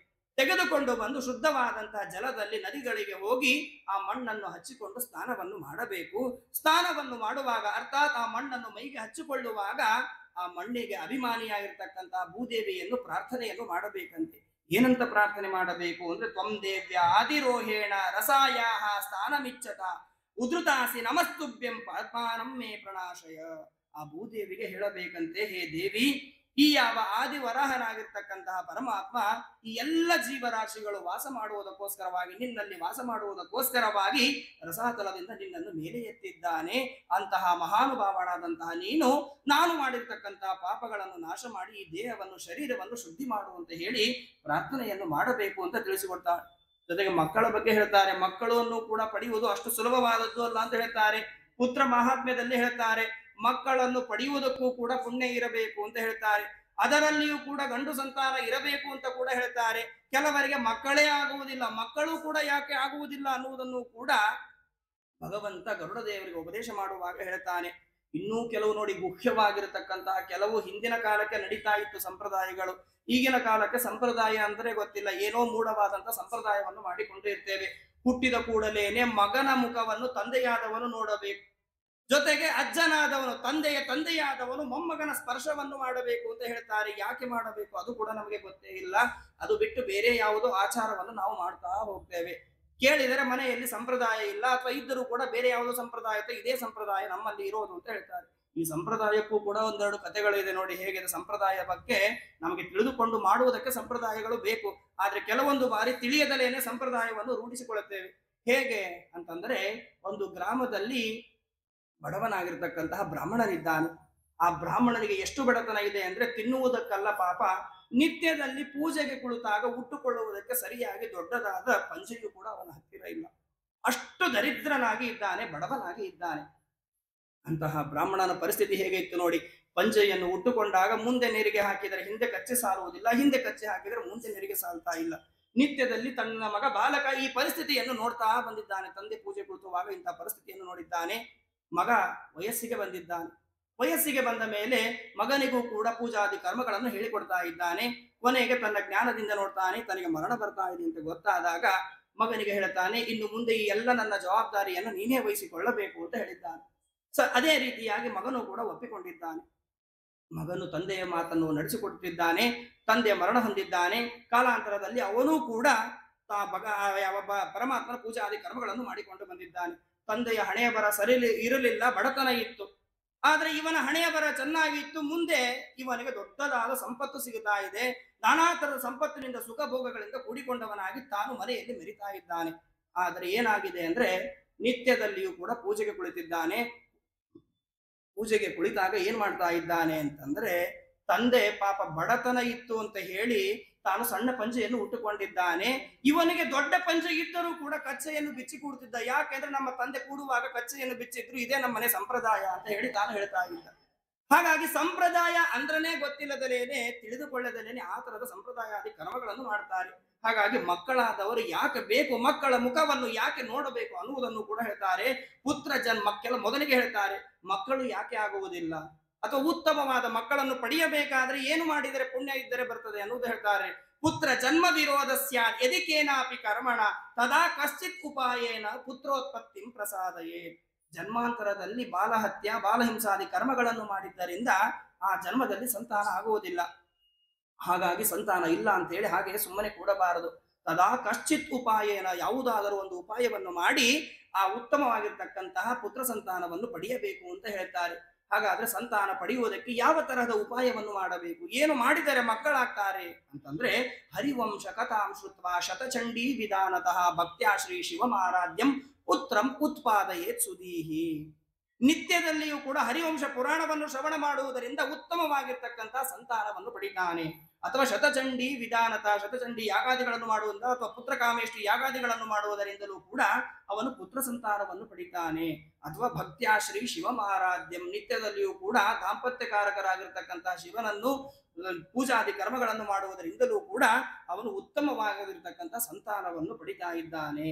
ಇಂತಹ ಸಂತಾನ ಪಡೆದಾಗ ಅವನಿಗೆ ಪುತ್ರ ಅಂತ ಹೇಳಿ ಕರೀತಾರೆ. ನೋಡಿ, ಪುತ್ರ ಅಂತ ಹೇಳಿ ಯಾಕೆ ಕರೀತಾರೆ ಹೇಳಿ? ನಾವು ತಿಳಿದುಕೊಂಡಿದ್ದೇವೆ ತಂದೆ ತಾಯಿಗಳಿಂದ ಜನ್ಮವನ್ನು ಪಡೆದಿದ್ದಾನೆ, ಅದಕ್ಕೋಸ್ಕರವಾಗಿ ಅವನು ಪುತ್ರ ಅಂತ ಹೇಳಿ ತಿಳಿದುಕೊಂಡಿದ್ದೇವೆ. ಆದ್ರೆ ಬ್ರಹ್ಮದೇವರು ಹೇಳ್ತಾರೆ, ಕೇವಲ ತಂದೆ ತಾಯಿಗಳಿಂದ ಜನ್ಮವನ್ನು ಪಡೆದಂತಹ ಜೀವನಿಗೆ ಪುತ್ರ ಅಂತ ಕರೆಯುವುದಿಲ್ಲ. ನಿಜವಾದ ಪುತ್ರ ಯಾರು ಅಂದ್ರೆ, ಪುನ್ನಾಂನೋ ನರಕಾದ್ ಯಸ್ಮಾತ್ ಪಿತರಂ ತ್ರಾಯತೆ ಸುತಃ ತಸ್ಮಾತ್ ಪುತ್ರ ಇತಿ ಪ್ರೋಕ್ತಃ ಸ್ವಯಮೇವ ಸ್ವಯಂಭುವ. ಬ್ರಹ್ಮದೇವರು, ಸ್ವಯಂಭು ಅಂದ್ರೆ ಬ್ರಹ್ಮದೇವರು ಹೇಳ್ತಾರೆ, ಯಾರು ತನ್ನ ಪಿತೃಗಳನ್ನು ಪುನ್ನಾಮ ನರಕದಿಂದ ರಕ್ಷಣೆ ಮಾಡ್ತಾನೋ, ಅರ್ಥಾತ್ ಪುನ್ನಾಮ ನರಕಾತ್ ಯಹ ತ್ರಾಯತೆ ಸಹ ಪುತ್ರ. ತನ್ನ ಪಿತೃಗಳನ್ನು ಪುನ್ನಾಮ ನರಕದಿಂದ ಯಾರು ರಕ್ಷಣೆ ಮಾಡ್ತಾರೋ, ಅರ್ಥಾತ್ ಕೊನೆಯ ಕಾಲದಲ್ಲಿ ಅವರಿಗಾಗಿ ಕರ್ಮಗಳನ್ನು ದಾನಗಳನ್ನು ಶ್ರಾದ್ದಾದಿಗಳನ್ನು ಯಾರು ಮಾಡ್ತಾರೋ ಅವನೇ ನಿಜವಾದ ಪುತ್ರ ಅಂತ ಹೇಳಿ ಕರೀತಾರೆ. ಅದರ ಜೊತೆಗೆ ಮಕ್ಕಳು ಹುಟ್ಟಿದಾಗ ತಂದೆಯಾದವನು ಯಾಕೆ ಮಗನ ಮುಖವನ್ನು ನೋಡಬೇಕು, ಅಜ್ಜನಾದವನು ಮೊಮ್ಮಗನ ಸ್ಪರ್ಶವನ್ನು ಯಾಕೆ ಮಾಡಬೇಕು? ಅದಕ್ಕೂ ಕೂಡ ಕಾರಣ ಇದೆ. ಯಾಕೆ ಮಾಡಬೇಕು ಅಂತಂದ್ರೆ, ತಸ್ಮಾತ್ ಪುತ್ರ ಮುಖಂ ದೃಷ್ಟ ಮುಚ್ಚತೆ ಪೈತೃಕಾತೃಣಾತ್. ತಂದೆಯಾದವರು ಮೊದಲು ಮಗನ ಮುಖವನ್ನು ನೋಡಬೇಕು. ಯಾಕೆ ಅಂದ್ರೆ, ಅವನಿಗೆ ಏನಾದರೂ ಪಿತೃದೋಷ ಇತ್ತು ಅಂದ್ರೆ ಆ ಪಿತೃದೋಷದಿಂದ ಅವನು ಮುಕ್ತಿಯನ್ನು ಪಡಿತಾನೆ. ಅದಕ್ಕೋಸ್ಕರವಾಗಿ ತಂದೆಯಾದವನು ಮಗನ ಮುಖವನ್ನು ನೋಡಬೇಕು. ಇನ್ನು ಅಜ್ಜನಾದವನು ಯಾಕೆ ಸ್ಪರ್ಶ ಮಾಡಬೇಕು ಅಂತಂದ್ರೆ, ಪೌತ್ರಸ್ಯ ಸ್ಪರ್ಶನಾನ್ಮರ್ತ್ಯೋ ಮುಚ್ಚತೆ ಚ ಋಣತ್ರಯಂ. ತಂದೆಯಾದವನು ಒಂದೇ ಋಣದಿಂದ ಮುಕ್ತಿಯನ್ನು ಪಡೆದ, ಅದು ದೊಡ್ಡದಲ್ಲ. ಅಜ್ಜನಾದವನು ಮೊಮ್ಮಗನ ಸ್ಪರ್ಶ ಮಾಡಿದ್ದಕ್ಕೋಸ್ಕರವಾಗಿ 3 ಋಣದಿಂದ ಮುಕ್ತಿಯನ್ನು ಪಡಿತಾನೆ. ದೇವಋಣ, ಋಷಿ ಋಣ, ಪಿತೃಋಣ ಏನಿದೆ ಆ 3 ಋಣದಿಂದಲೂ ಕೂಡ ಮುಕ್ತಿಯನ್ನು ಪಡಿತಾನೆ. ಅದಕ್ಕೋಸ್ಕರವಾಗಿ ಇಂತಹ ಮಕ್ಕಳನ್ನು ಪಡೆದು ಅವರ ಮುಖವನ್ನು ಸ್ಪರ್ಶವನ್ನು ಮಾಡಬೇಕು. ಜೊತೆಗೆ ಕೆಲವರು ತಿಳಿದುಕೊಂಡಿರ್ತಾರೆ ಮಕ್ಕಳನ್ನು ಪಡೆಯಬೇಕು, ಅದು ಎಂತಹ ಮಕ್ಕಳು ಅಂತ ಹೇಳಿಲ್ಲ, ಅಂತರ್ಜಾತಿ ವಿವಾಹನೋ ಅಥವಾ ಸಗೋತ್ರದಲ್ಲಿ ವಿವಾಹನೋ ಅಂತ ತಿಳಿದುಕೊಂಡಿರ್ತಾರೆ. ಆದ್ರೆ ಅದನ್ನು ಕೂಡ ಭಗವಂತ ಹೇಳ್ತಾನೆ. ಯಾಕೆಂದ್ರೆ ಕಲಿಯುಗದಲ್ಲಿ ಇರ್ತಕ್ಕಂಥ ಜನರ ಬುದ್ಧಿ ಭಗವಂತನಿಗೆ ಗೊತ್ತು. ಯಾವುದನ್ನು ಮಾಡಬಾರದು ಅಂತ ಹೇಳಿರ್ತಾರೋ ಅದನ್ನೇ ಹೆಚ್ಚು ಮಾಡುವಂತಹ ಸ್ವಭಾವ. ಅದಕ್ಕೆ ಭಗವಂತ ಹೇಳ್ತಾನೆ, ಸವರ್ಣೇಭ್ಯ ಸವರ್ಣಾಸು ಏ ಪುತ್ರ ಅವರ ಸಾಹಕ. ತನ್ನ ಗೋತ್ರದವಳಾಗಿರಬಾರದು, ತನ್ನ ಜಾತಿಯವಳಾಗಿರಬೇಕು, ತನಗಿಂತ ಭಿನ್ನಳಾಗಿ ಅಥವಾ ತನಗಿಂತ ಚಿಕ್ಕವಳಾಗಿರಬೇಕು, ಗುರು ಹಿರಿಯರ ಸನ್ಮುಖದಲ್ಲಿ ಕೈ ಹಿಡಿದಿರಬೇಕು, ಅಗ್ನಿ ಸಾಕ್ಷಿಯಾಗಿ ಕೈ ಹಿಡಿದಿರಬೇಕು. ಅವಳಲ್ಲಿ ಸಂತಾನ ಪಡೆದಾಗ ಮಾತ್ರ ಈ ತರಹದ ಫಲವನ್ನು ಪಡಿತಾನೆ. ಒಂದು ವೇಳೆ ಸಗೋತ್ರದಲ್ಲಿ ಮದುವೆಯಾದರೆ ಅಂತರ್ಜಾತಿಯಲ್ಲಿ ವಿವಾಹವನ್ನು ಮಾಡಿಕೊಂಡರೆ ಅಧೋನಯತಿ, ತಾನು ಹೋಗುವುದರ ಜೊತೆಗೆ ತನ್ನ ಪಿತೃಗಳನ್ನು ಕೂಡ ನರಕಕ್ಕೆ ಒಯ್ತಾನೆ. ಹಾಗಾಗಿ ಮಕ್ಕಳನ್ನು ಪಡೆಯುವಾಗ ಎಚ್ಚರಿಕೆಯಿಂದ ಇರಬೇಕು. ಹಾಗಾಗಿ ಈ ಅದಿತಿ ದೇವಿ ಕೇಳ್ತಾ ಇದ್ದಾಳೆ, ತನ್ನ ಮಕ್ಕಳನ್ನು ಪಡೆಯುವುದಕ್ಕೋಸ್ಕರವಾಗಿ ಪ್ರಾರ್ಥನೆಯನ್ನು ಮಾಡ್ತಾ ಇದ್ದಾಳೆ. ನಂತರದಲ್ಲಿ ಕಶ್ಯಪರು ಹೇಳ್ತಾ ಇದ್ದಾರೆ ಹೇಗೆ ಮಾಡಬೇಕು, ಮುಂದೆ ಪೂಜಾದಿ ಕರ್ಮಗಳ ಬಗ್ಗೆ ಹೇಳ್ತಾರೆ. ಆ ಪಯೋವ್ರತವನ್ನು ಹೇಗೆ ಮಾಡಬೇಕು, ಮೊದಲಿಗೆ ಮಣ್ಣನ್ನು ಹಚ್ಚಿಕೊಳ್ಳುವಾಗ ಪ್ರಾರ್ಥನೆಯನ್ನು ಮಾಡಬೇಕು ಅಂತ ಹೇಳಿದರು. ಸ್ನಾನಾದಿಗಳು ಮುಗಿದ ಮೇಲೆ ಮತ್ತೇನು ಮಾಡಬೇಕು ಅಂತಂದ್ರೆ, ನಿವರ್ತಿತಾತ್ಮ ನಿಯೋಮಯನಂ ದೇವಮರ್ಚೇತ್ ಸಮಾಹಿತ ಆಚಾರ್ಯಾಂ ಸ್ತಂಡಿಲೆ ಸೂರ್ಯೇ ಜಲೆ ವನ್ನೌಗುರಾವಪಿ. ಸ್ನಾನಾದಿಗಳು ಮುಗಿದ ಮೇಲೆ ಏಕಾಗ್ರ ಚಿತ್ತಳಾಗಿ ಅರಿಷಡ್ವರ್ಗಗಳನ್ನು ಬಿಟ್ಟವರಾಗಿ, ಅರ್ಥಾತ್ ಕಾಮ ಕ್ರೋಧ ಲೋಭ ಮೋಹ ಮದ ಮಾತ್ಸರ್ಯಗಳನ್ನು ಬಿಟ್ಟವರಾಗಿ, ಶುದ್ಧವಾದಂತಹ ಮನಸ್ಸಿನಿಂದ ಕುಡಿದವರಾಗಿ ಏಕಾಗ್ರ ಚಿತ್ತಳಾಗಿ ಪ್ರತಿಮೆಯಲ್ಲಿ ಆಗಲಿ, ನೆಲದಲ್ಲಿ ಅಥವಾ ಸೂರ್ಯನಲ್ಲಿ ಅಥವಾ ನೀರಿನಲ್ಲಿ, ಅಗ್ನಿಯಲ್ಲಿ ಅಥವಾ ಗುರುವಿನಲ್ಲಿ, ಬ್ರಾಹ್ಮಣರಲ್ಲಿ ಆ ಭಗವಂತನನ್ನು ಧ್ಯಾನ ಮಾಡ್ತಾ ಅವನನ್ನು ಪೂಜಾದಿ ಕರ್ಮಗಳನ್ನು ಮಾಡಬೇಕು. ಜೊತೆಗೆ ಆ ಯಾವ ಅಲ್ಲಿ ಸನ್ನಿಹಿತನಾಗಿರ್ತಕ್ಕಂತಹ ಭಗವಂತನನ್ನು ಪ್ರಾರ್ಥನೆಯನ್ನು ಮಾಡಬೇಕಂತೆ. ಏನಂತ ಪ್ರಾರ್ಥನೆ ಮಾಡಬೇಕು ಅಂತಂದ್ರೆ, ನಮಃ ಶಿವಾಯ ರುದ್ರಾಯ ನವಶಕ್ತಿಧರಾಯ ಚ ಸರ್ವ ವಿದ್ಯಾಧಿಪತಯೇ ಭೂತಾನಾಂ ಪತಯೇ ನಮಃ ಅಂತ ಹೇಳ್ತಾಳೆ. ಶಿವಾಯ ಅಂದ್ರೆ ಮಂಗಳಕರನಾದವನೇ, ಭಗವಂತನಿಗೆ ಸ್ತೋತ್ರ ಮಾಡುವಾಗ ಹೇಳ್ತಾ ಇದ್ದಾನೆ ಮಂಗಳಕರನಾದವನೇ. ಜೊತೆಗೆ ಎಲ್ಲ ತರಹದ ಭವರೋಗವನ್ನು, ಸಂಸಾರದಲ್ಲಿ ಬರುವಂತಹ ನಾನಾ ತರದ ದುಃಖಗಳನ್ನು ನಾಶ ಮಾಡುವಂತವನೇ. ಅದರ ಜೊತೆಗೆ ಲಕ್ಷ್ಮೀ ದೇವಿಯ ಧರಣೆ, ಅರ್ಥಾತ್ ಲಕ್ಷ್ಮೀ ದೇವಿಯನ್ನು ವಕ್ಷಸ್ಥಳದಲ್ಲಿ ಧಾರಣ ಮಾಡಿದಂತಹ ಪರಮಾತ್ಮನೇ. ಸರ್ವ ವಿದ್ಯಾಧಿಪತಿ, ಎಲ್ಲ 64 ವಿದ್ಯೆಗಳಿಗೂ ಕೂಡ ನೀನು ಅಧಿಪತಿಯಾದಂತವನೇ. ಸಮಸ್ತವಾಗಿರ್ತಕ್ಕಂಥ ಚೇತನ ಜಗತ್ತಿಗೆ ನೀನು ನಿಯಾಮಕನಾದವನೇ ಅಂತ ಹೇಳಿ ಭಗವಂತನನ್ನು ಸ್ತೋತ್ರ ಮಾಡಿಕೊಂಡು ಕೊಂಡಾಡಬೇಕು. ಅದರ ಜೊತೆಗೇನೆ ಮತ್ತೆ ಹೇಗೆ ಭಗವಂತನನ್ನು ಆರಾಧಿಸಬೇಕು ಅಂದ್ರೆ, ನಮೋ ಹಿರಣ್ಯ ಗರ್ಭಾಯ ಪ್ರಾಣಾಯ ಜಗದಾತ್ಮನೆ ಯೋಗೇಶ್ವರ್ಯ ಶರೀರಾಯ ನಮಸ್ತೆ ಯೋಗಹೇತವೇ. ಬ್ರಹ್ಮನ ಒಳಗೆ ಇರ್ತಕ್ಕಂಥ ಅಂತರ್ಯಾಮಿಯಾದವನೂ ನೀನೆ, ಜೊತೆಗೆ ಜೀವೋತ್ತಮನಾಗಿರ್ತಕ್ಕಂತಹ ಪ್ರಾಣದೇವರಲ್ಲಿ ಅಂತರ್ಯಾಮಿಯಾಗಿ ಇದ್ದವನೂ ಕೂಡ ನೀನೆ, ಜಗತ್ತಿಗೆ ಎಲ್ಲದಲ್ಲೂ ಕೂಡ ಸ್ವಾಮಿಯಾದವನು ನೀನೇ ಆಗಿದ್ದೀಯ ಅಂತ ಹೇಳಿ ಭಗವಂತನನ್ನು ಸ್ತೋತ್ರ ಮಾಡಬೇಕು. ಈ ರೀತಿಯಾಗಿ ಸ್ತೋತ್ರವನ್ನು ಮಾಡ್ತಾ ಅರ್ಚಯೇ ಶ್ರದ್ಧೆಯ ಯುಕ್ತ ಪಾದ್ಯೋಪಸ್ಪರ್ಶನಾದಿಪಿ, ಭಗವಂತನಿಗೆ ಅರ್ಘ್ಯಪಾದ್ಯಾದಿಗಳಿಂದ ಷೋಡಶೋಪಚಾರ ಪೂಜಾದಿ ಕರ್ಮಗಳನ್ನು ಮಾಡಬೇಕು. ಅದರ ಜೊತೆಗೇನೇನೆ ಅಭಿಷೇಕಂ ಗಂಧಮಾಲ್ಯಾದ್ಯೈಹಿ ಪಯಸಾ ಸ್ನಾಪಯೇ ದ್ವಿಪಂ, ಭಗವಂತನಿಗೆ ಅರ್ಚನೆಯನ್ನು ಹೂವು ತುಳಸಿ ಮೊದಲಾದಂತಹ ಪದಾರ್ಥಗಳಿಂದ ಭಗವಂತನಿಗೆ ಅರ್ಚನೆಯನ್ನು ಮಾಡಬೇಕು. ಗಂಧಗಳಿಂದ ಅಲಂಕಾರವನ್ನು ಮಾಡಬೇಕು. ಎಲ್ಲದಕ್ಕಿಂತಲೂ ಹೆಚ್ಚಾಗಿ ಪಯಸಾ ಸ್ನಾಪಯೇತ್, ಹಾಲಿನಿಂದ ಅಭಿಷೇಕವನ್ನು ಮಾಡಬೇಕು. ನೋಡಿ, ಎಷ್ಟು ನಿನ್ನೆಯ ದಿವಸನೇ ಕೇಳಿದ್ದೇವೆ, ಭಗವಂತನಿಗೆ ಹಾಲಿನಿಂದ ಅಭಿಷೇಕವನ್ನು ಮಾಡಬೇಕು ಅಂತ ಹೇಳಿ ಕಶ್ಯಪರು ಹೇಳ್ತಾ ಇದ್ದಾರೆ. ಅದರ ಜೊತೆಗೆ ವಸ್ತ್ರೋಪವೀತ ವರ್ಣೋಪಾದ್ಯೋಪಸ್ಪರ್ಶನೈಸ್ತದಃ, ಭಗವಂತನಿಗೆ ಅಭಿಷೇಕಾದಿಗಳು ಮುಗಿದ ಮೇಲೆ ಶುದ್ಧವಾಗಿರ್ತಕ್ಕಂಥ ಪೀತಾಂಬರ ವಸ್ತ್ರವನ್ನು ಉಡಿಸಬೇಕು. ಅದರ ಜೊತೆಗೆ ಉಪವೀತವನ್ನು, ಆಭರಣಗಳನ್ನು ಭಗವಂತನಿಗೆ ಹಾಕಿ ಅಲಂಕಾರವನ್ನು ಮಾಡಿ ಅವನನ್ನು ನೋಡಿ ಕಣ್ತುಂಬಿಕೊಳ್ಳಬೇಕು. ಹೀಗೆ ಕರ್ಮಗಳನ್ನು ಮಾಡಬೇಕು. ಅದರ ಜೊತೆಗೆ ಕೃತ್ವ ಪ್ರದಕ್ಷಿಣಂ ಭೂಮೋ ಪ್ರಣಮೇ ದಂಡವನ್ಮುದ, ಭಗವಂತನಿಗೆ ಎದ್ದು ನಿಂತು ಪ್ರದಕ್ಷಿಣೆಗಳನ್ನು ಮಾಡಬೇಕು. ಪ್ರದಕ್ಷಿಣೆಯನ್ನು ಮಾಡಿ ನಮಸ್ಕಾರವನ್ನು ಮಾಡಬೇಕು. ಜೊತೆಗೆ ಅವತ್ತಿನಿಂದ ಹಿಡಿದು 12 ಜನ ಬ್ರಾಹ್ಮಣರನ್ನು ಅಥವಾ ಕನಿಷ್ಠ ಪಕ್ಷ ಇಬ್ಬರು ಬ್ರಾಹ್ಮಣರನ್ನು ಮನೆಗೆ ಕರೆಸಿ ಪಾಯಸೇನ ಯಥೋಚಿತಂ, ಪಾಯಸಾದಿಗಳಿಂದ ಮಿಶ್ರಿತವಾಗಿರ್ತಕ್ಕಂಥ ಪದಾರ್ಥಗಳನ್ನು, ಅನ್ನವನ್ನು ಊಟ ಮಾಡಿಸಬೇಕು. ಹೀಗೆ ಶಕ್ತ್ಯಾನುಸಾರವಾಗಿ ತಾನು ಕರ್ಮವನ್ನು ಮಾಡಬೇಕು. ಇದೆಲ್ಲವಾದ ಮೇಲೆ ಪಯೋಪಕ್ಷೋ ವ್ರತಮಿದಂ ಚರೇತ್ ವಿಷ್ಮರ್ಚನಾದೃತಃ, ನಂತರದಲ್ಲಿ ತಾನು ಕೇವಲ ಹಾಲನ್ನು ಸ್ವೀಕಾರ ಮಾಡ್ತಾ 12 ದಿವಸಗಳ ಕಾಲ ತಾನು ಕರ್ಮವನ್ನು ಮಾಡ್ತಾ ಶುದ್ಧಳಾಗಿ ಇರಬೇಕು ಅಂತ ಹೇಳ್ತಾರೆ. ಜೊತೆಗೆ ಎಲ್ಲಿಂದ, ಅರ್ಥಾತ್ ಯಾವ ತಿಥಿಯಿಂದ ಯಾವ ತಿಥಿಯವರೆಗೆ ಪಯೋವ್ರತವನ್ನು ಮಾಡಬೇಕು ಅಂದ್ರೆ, ಪ್ರತಿಪದ್ ದಿನಮಾರಭ್ಯ ಯಾವ ಶುಕ್ಲ ತ್ರಯೋದಶಿ, ಪಾಡ್ಯ ದಿವಸದಿಂದ ಹಿಡಿದು ಪ್ರತಿಪದಾ ದಿವಸದಿಂದ ಹಿಡಿದು ಶುಕ್ಲ ತ್ರಯೋದಶಿವರೆಗೂ ಕೂಡ ಈ ಯಾವ ಪಯೋವ್ರತವನ್ನು ಮಾಡಬೇಕು. ಇದರಿಂದ ಭಗವಂತ ಪ್ರೀತನಾಗಿ ಉತ್ತಮವಾಗಿರ್ತಕ್ಕಂತಹ ಫಲವನ್ನು ಕೊಡುತ್ತಾನೆ ಅಂತ ಹೇಳಿ ಯಾವ ಕಶ್ಯಪರು ಅದಿತಿ ದೇವಿಗೆ ಹೇಳಿದ್ದಾರೆ. ಜೊತೆಗೆ ಕಶ್ಯಪರಿಗೆ ಕೇಳ್ತಾ ಇದ್ದಾಳೆ, ಇದೆಲ್ಲ ನಿಮಗೆ ಹೇಗೆ ಗೊತ್ತು, ಯಾರು ಹೇಳಿದ್ದಾರೆ ನಿಮಗೆ ಅಂದಾಗ ಅದಕ್ಕೆ ಕಶ್ಯಪರು ಹೇಳ್ತಾ ಇದ್ದಾರಂತೆ, ಏತತ್ ಪಯೋವ್ರತಂ ನಾಮ ಪುರುಷಾರಾಧನಂ ಪರಂ ಪಿತಾಮಹೇನ ವಿಹಿತಂ ಮಮತೆ ಸಮುದಾರತಂ. ಹಿಂದೆ ಸರ್ವೋತ್ತಮನಾಗಿರ್ತಕ್ಕಂತಹ ಭಗವಂತನ ಪುತ್ರ ಆಗಿರ್ತಕ್ಕಂತಹ ಬ್ರಹ್ಮದೇವರು ಏನಿದ್ದಾರೆ, ಆ ಬ್ರಹ್ಮದೇವರು ನನಗೆ ಉಪದೇಶವನ್ನು ಮಾಡಿದ್ದಾರೆ. ಅದನ್ನೇ ನಾನು ನಿನಗೆ ಹೇಳಿದ್ದೇನೆ. ಅದನ್ನು ನೀನು ಭಕ್ತಿ ಶ್ರದ್ಧೆಯಿಂದ ಕೂಡಿದವಳಾಗಿ ನಾನು ಯಾವ ರೀತಿಯಾಗಿ ಹೇಳಿದ್ದೇನೋ ಆ ರೀತಿಯಾಗಿ ನೀನು ಕರ್ಮವನ್ನು ಮಾಡು, ನಿನ್ನ ಮನಸ್ಸಿನ ಅಪೇಕ್ಷೆಗಳು ಪೂರ್ಣವಾಗ್ತಾ ಇದೆ ಅಂತ ಹೇಳಿದ್ದಾರೆ. ಜೊತೆಗೆ ಇನ್ನೂ ಒಂದು ಮಾತನ್ನು ಹೇಳ್ತಾ ಇದ್ದಾರಂತೆ, ತಸ್ಮಾದೇತತ್ ವ್ರತಂ ಭದ್ರೇ ಪ್ರೇತಯ ಶ್ರದ್ಧೆಯಾಚರ ಭಗವಾನ್ ಪರಿತುಷ್ಟಸ್ತೆ ವರಾನಾಶು ವಿದಾಸ್ಯತಿ. ಆಲಸ್ಯ ಮಾಡದಲೇನೆ ಬೇಗನೆ ಕರ್ಮವನ್ನು ಮಾಡು. ಕರ್ಮವನ್ನು ಮಾಡುವಾಗ ಆಲಸ್ಯತನ ಇರಬಾರದು, ಅದರ ಜೊತೆಗೆ ಹರಿಷಡ್ವರ್ಗಗಳು ಕೂಡ ಇರಬಾರದು. ಅದರಿಂದ ಭಗವಂತ ಸಂತೋಷಗೊಂಡವನಾಗಿ ನಿನಗೆ ಬೇಕಾದದ್ದನ್ನು ಕೊಡ್ತಾನೆ ಅಂತ ಹೇಳಿದಾಗ ಗಂಡನಿಗೆ ನಮಸ್ಕಾರವನ್ನು ಮಾಡಿದ್ದಾಳೆ. ಮಾಡಿ ಯಾವ ರೀತಿಯಾಗಿ ಅವರು ಉಪದೇಶವನ್ನು ಮಾಡಿದ್ದಾರೋ ಅದೇ ರೀತಿಯಾಗಿ ಅವಳು ಪಯೋವ್ರತವನ್ನು ಮಾಡುವುದಕ್ಕೆ ಪ್ರಾರಂಭ ಮಾಡಿದ್ದಾಳಂತೆ. ಮನಸ್ಸನ್ನು ಇಂದ್ರಿಯವನ್ನು ನಿಗ್ರಹವನ್ನು ಮಾಡಿಕೊಂಡಿದ್ದಾಳೆ. ಗಂಡ ಅಂತಕ್ಕಂತಹ ಕಶ್ಯಪರು ಹೇಳಿದ ರೀತಿಯಾಗಿ ಪಯೋವ್ರತವನ್ನು ಪ್ರಾರಂಭ ಮಾಡಿದ್ದಾರೆ. ಮನಶ್ಚೈಕಾಗ್ರಯ ಬುದ್ಧ ಭಗವತ್ ಅಖಿಲಾತ್ಮನಿ ವಾಸುದೇವೇ ಸಮಾದಾಯ ಚಕಾರಹ ಪಯೋವ್ರತಂ.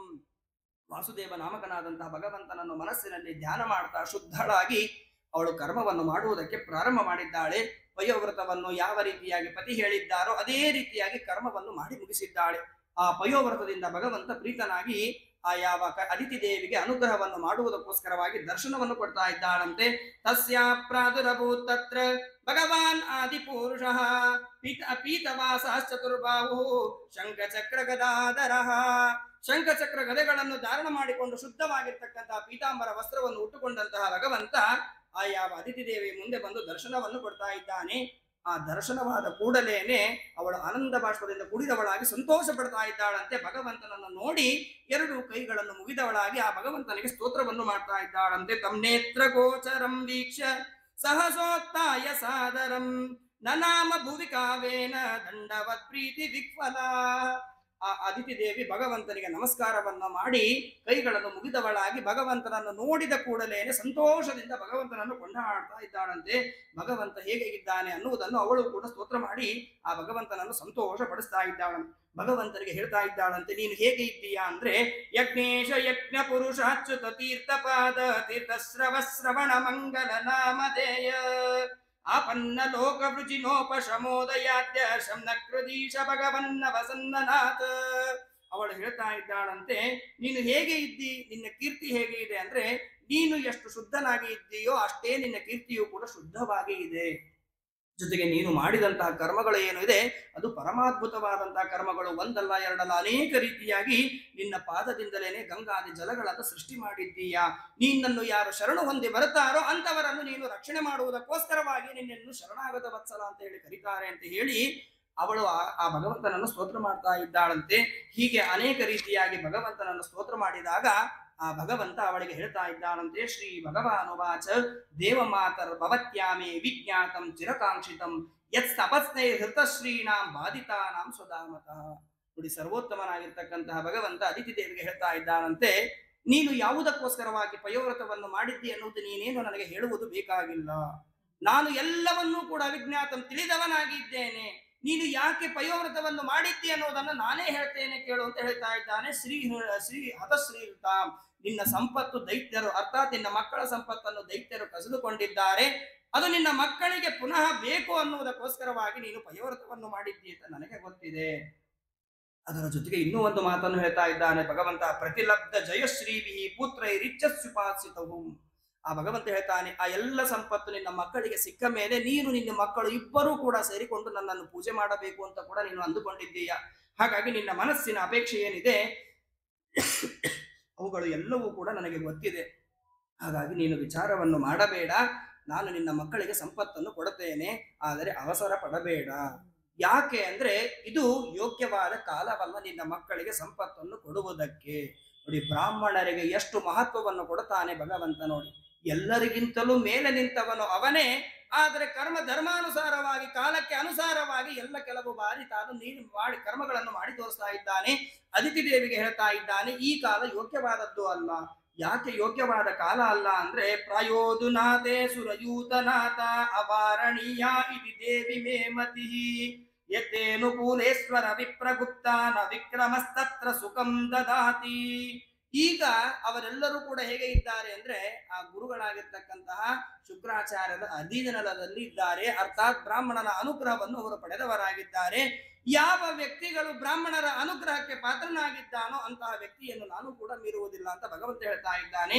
ಹಾಗಾಗಿ ಇದು ಯೋಗ್ಯವಾದಂತಹ ಕಾಲವಲ್ಲ. ಆ ಸಮಯ ಬರುವುದಕ್ಕೆ ನೀನು ಕಾಯಿ. ಯಾವ ಬ್ರಾಹ್ಮಣರ ಅನುಗ್ರಹದಿಂದ ಅವನು ಸಂಪತ್ತನ್ನು ಪಡೆದಿದ್ದಾನೋ ಅದೇ ಬ್ರಾಹ್ಮಣನಿಂದ ತಾನು ಸಂಪತ್ತನ್ನು ಕಳೆದುಕೊಳ್ತಾನೆ. ಆ ಬ್ರಾಹ್ಮಣನೇ ಅವನಿಗೆ ಶಾಪವನ್ನು ಕೊಡ್ತಾನೆ. ಹಾಗಾಗಿ ಆ ಕಾಲ ಬರುವವರೆಗೂ ಕೂಡ ನೀನು ಕಾಯಬೇಕು. ಅತಿಥಿ ದೇವಿ ಕೇಳ್ತಾಳೆ, ಹಾಗಾದ್ರೆ ಅಲ್ಲಿಯವರೆಗೆ ಏನು ಮಾಡಬೇಕು ನಾನು ಅಂತ ಕೇಳ್ತಾನೆ. ಅದಕ್ಕೂ ಕೂಡ ಭಗವಂತ ಹೇಳ್ತಾನೆ, ಅತಾಪ್ಯುಪಾಯೋ ಮಮ ದೇವಿ ಚಿಂತ್ಯ ಸಂತೋಷಿತಸ್ಯ ವ್ರತಚರ್ಯಯಾತೆ ಮಮಾರ್ಚನಂ ನಾರ್ಹತಿ ಗಂತು ಮನ್ಯತಾ ಶ್ರದ್ಧಾನುರೂಪಂ ಫಲಹೇತುಕತ್ವತ. ಭಗವಂತ ಹೇಳ್ತಾನೆ, ನೀನೇನು ವಿಚಾರ ಮಾಡಬೇಡ, ನೀನು ಇಷ್ಟು ಏನು ಪಯೋವ್ರತ ಮಾಡಿದ್ದೀಯಲ್ಲ, ಆ ಯಾವ ಪಯೋವ್ರತ ಮಾಡಿದಂತಹ ಬಂದ ಪುಣ್ಯ ಏನಿದೆ ಅದು ಎಂದಿಗೂ ಕೂಡ ವ್ಯರ್ಥವಾಗುವುದಿಲ್ಲ. ನನ್ನನ್ನಾಗಲಿ ದೇವತೆಗಳನ್ನಾಗಲಿ ಯಾರು ಪೂಜೆಯನ್ನು ಮಾಡ್ತಾರೋ ಅಥವಾ ತಪಸ್ಸನ್ನು ಮಾಡ್ತಾರೋ ಅದು ಎಂದಿಗೂ ಕೂಡ ವ್ಯರ್ಥವಾಗುವುದಿಲ್ಲ. ಆದರೆ ಅಲ್ಲಿಯವರೆಗೆ ನೀನೇನು ಮಾಡಬೇಕು ಅನ್ನೋದು ನಾನು ಹೇಳ್ತೇನೆ ಕೇಳು. ನಾನು ನಿನ್ನಲ್ಲಿ ಅವತಾರವನ್ನು ಮಾಡ್ತೇನೆ.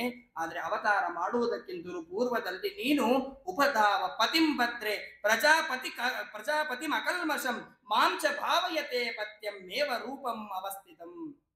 ಭಗವಂತ ಹೇಳ್ತಾ ಇದ್ದಾನಂತೆ ಅದಿತಿ ದೇವಿಗೆ, ನಾನು ನಿನ್ನಲ್ಲಿ ಅವತಾರ ಮಾಡುವ ಕಾಲದ ಒಳಗೆ ನೀನೇನು ಮಾಡಬೇಕು ಅಂದ್ರೆ ನಿಷ್ಕಲ್ಮಶನಾಗಿರ್ತಕ್ಕಂತಹ ಶುದ್ಧನಾಗಿರ್ತಕ್ಕಂತಹ ನಿನ್ನ ಪತಿಯನ್ನು ನೀನು ಸೇವೆ ಮಾಡಬೇಕು. ನಿನ್ನ ಪತಿಯನ್ನು ಸೇವೆ ಮಾಡುವುದರಿಂದಲೇನೆ ನೀನು ಉತ್ತಮವಾದಂತಹ ಫಲವನ್ನು ಪಡಿತಾ ಇದ್ದೀಯಾ. ನೋಡಿ, ಹೆಣ್ಣು ಮಕ್ಕಳಿಗೆ ಪತಿಯನ್ನು ಬಿಟ್ಟರೆ ಬೇರೆ ಗತಿ ಇಲ್ಲ ಅನ್ನುವುದನ್ನು ರಾಮಾಯಣದಲ್ಲಿ ಸೀತಾದೇವಿ ಹೇಳ್ತಾಳೆ. ಹೇಗೆ ನಾವು ಕೆಲವರು ತಿಳಿದುಕೊಂಡಿದ್ದೇವೆ, ಗಂಡನಿಗೆ ಹೇಳ್ತೇವೆ ನೀನಿಲ್ಲ ಅಂದ್ರೆ ನಮ್ಮಪ್ಪ ಇದ್ದಾನೆ ಬಿಡು, ನನ್ನನ್ನು ನೋಡಿಕೊಳ್ತಾನೆ, ಅವನಿಂದಲೇ ನನಗೆ ಬೇಕಾದ್ದು ಸಿಗುತ್ತದೆ ಅಂತ ಅಂದುಕೊಂಡಿದ್ದ. ಆದ್ರೆ ಸೀತಾದೇವಿ ಹೇಳ್ತಾಳಂತೆ, ನ ಪಿತಾ ನಾತ್ಮಜೋ ನಾತ್ಮ ನ ಮಾತಾ ನ ಸಖೀ ಜನಃ ಇಹ ಪ್ರೇತ್ಯ ಚ ನಾರೀಣಾಂ ಪತಿರೇಕೋ ಗತಿಸ್ಸದ. ನೋಡಿ, ಸೀತಾದೇವಿ ಹೇಳ್ತಾಳಂತೆ, ಹೆಣ್ಣು ಮಕ್ಕಳಿಗೆ ಉತ್ತಮವಾದ ಶ್ರೇಯಸ್ಸು ಮೋಕ್ಷಾದಿಗಳು ಸಿಗಬೇಕಾದರೆ ತಂದೆಯಿಂದ ಸಿಗುವುದಿಲ್ಲ, ಅಥವಾ ಅಣ್ಣ ತಮ್ಮಂದಿರಿಂದ ಸಿಗುವುದಿಲ್ಲ, ತಾಯಿಯಿಂದಲೂ ಕೂಡ ಸಿಗುವುದಿಲ್ಲ. ಹಾಗಾದ್ರೆ ಯಾರಿಂದ ಸಿಗುತ್ತದೆ ಅಂದ್ರೆ ಪತಿರೇಕೋ ಗತಿಸ್ಸದ. ತಾನು ಯಾರು ಅಗ್ನಿ ಸಾಕ್ಷಿಯಾಗಿ ಕೈ ಹಿಡಿದಿದ್ದಾನೋ ಅಂತಹ ಗಂಡನ ಸೇವಾದಿ ಕರ್ಮಗಳನ್ನು ಮಾಡುವುದರಿಂದಲೇನೆ ಅವಳು ಉತ್ತಮವಾದಂತಹ ಗತಿಯನ್ನು ಪಡಿತಾಳೆ ಅಂತ ಹೇಳಿ ಸೀತಾದೇವಿ ರಾಮಾಯಣದಲ್ಲಿ ಹೇಳ್ತಾಳೆ. ಹಾಗಾಗಿ ಇಲ್ಲಿ ಭಗವಂತನು ಕೂಡ ಅದೇ ಮಾತನ್ನು ಹೇಳ್ತಾನೆ, ನಾನು ನಿನ್ನಲ್ಲಿ ಅವತಾರ ಮಾಡಬೇಕಾದರೆ ನೀನು ನಿನ್ನ ಶುದ್ಧನಾಗಿರ್ತಕ್ಕಂತಹ ಪತಿಯ ಸೇವೆಯನ್ನು ಮಾಡಬೇಕು, ಕಶ್ಯಪರ ಸೇವಾದಿ ಕರ್ಮಗಳನ್ನು ನೀನು ಮಾಡಬೇಕು ಅಂತ ಹೇಳಿ ಆ ಯಾವ ಅದಿತಿ ದೇವಿಗೆ ಹೇಳಿದ್ದಾನೆ. ಅದರ ಜೊತೆಗೆ ಅದಿತಿ ದೇವಿಗೆ ಇನ್ನೊಂದು ಮಾತನ್ನು ಹೇಳ್ತಾನೆ. ಯಾಕೆ ಅಂದ್ರೆ ಮಾತು ಬಾಯಿಯಲ್ಲಿ ನಿಲ್ಲುವುದಿಲ್ಲ.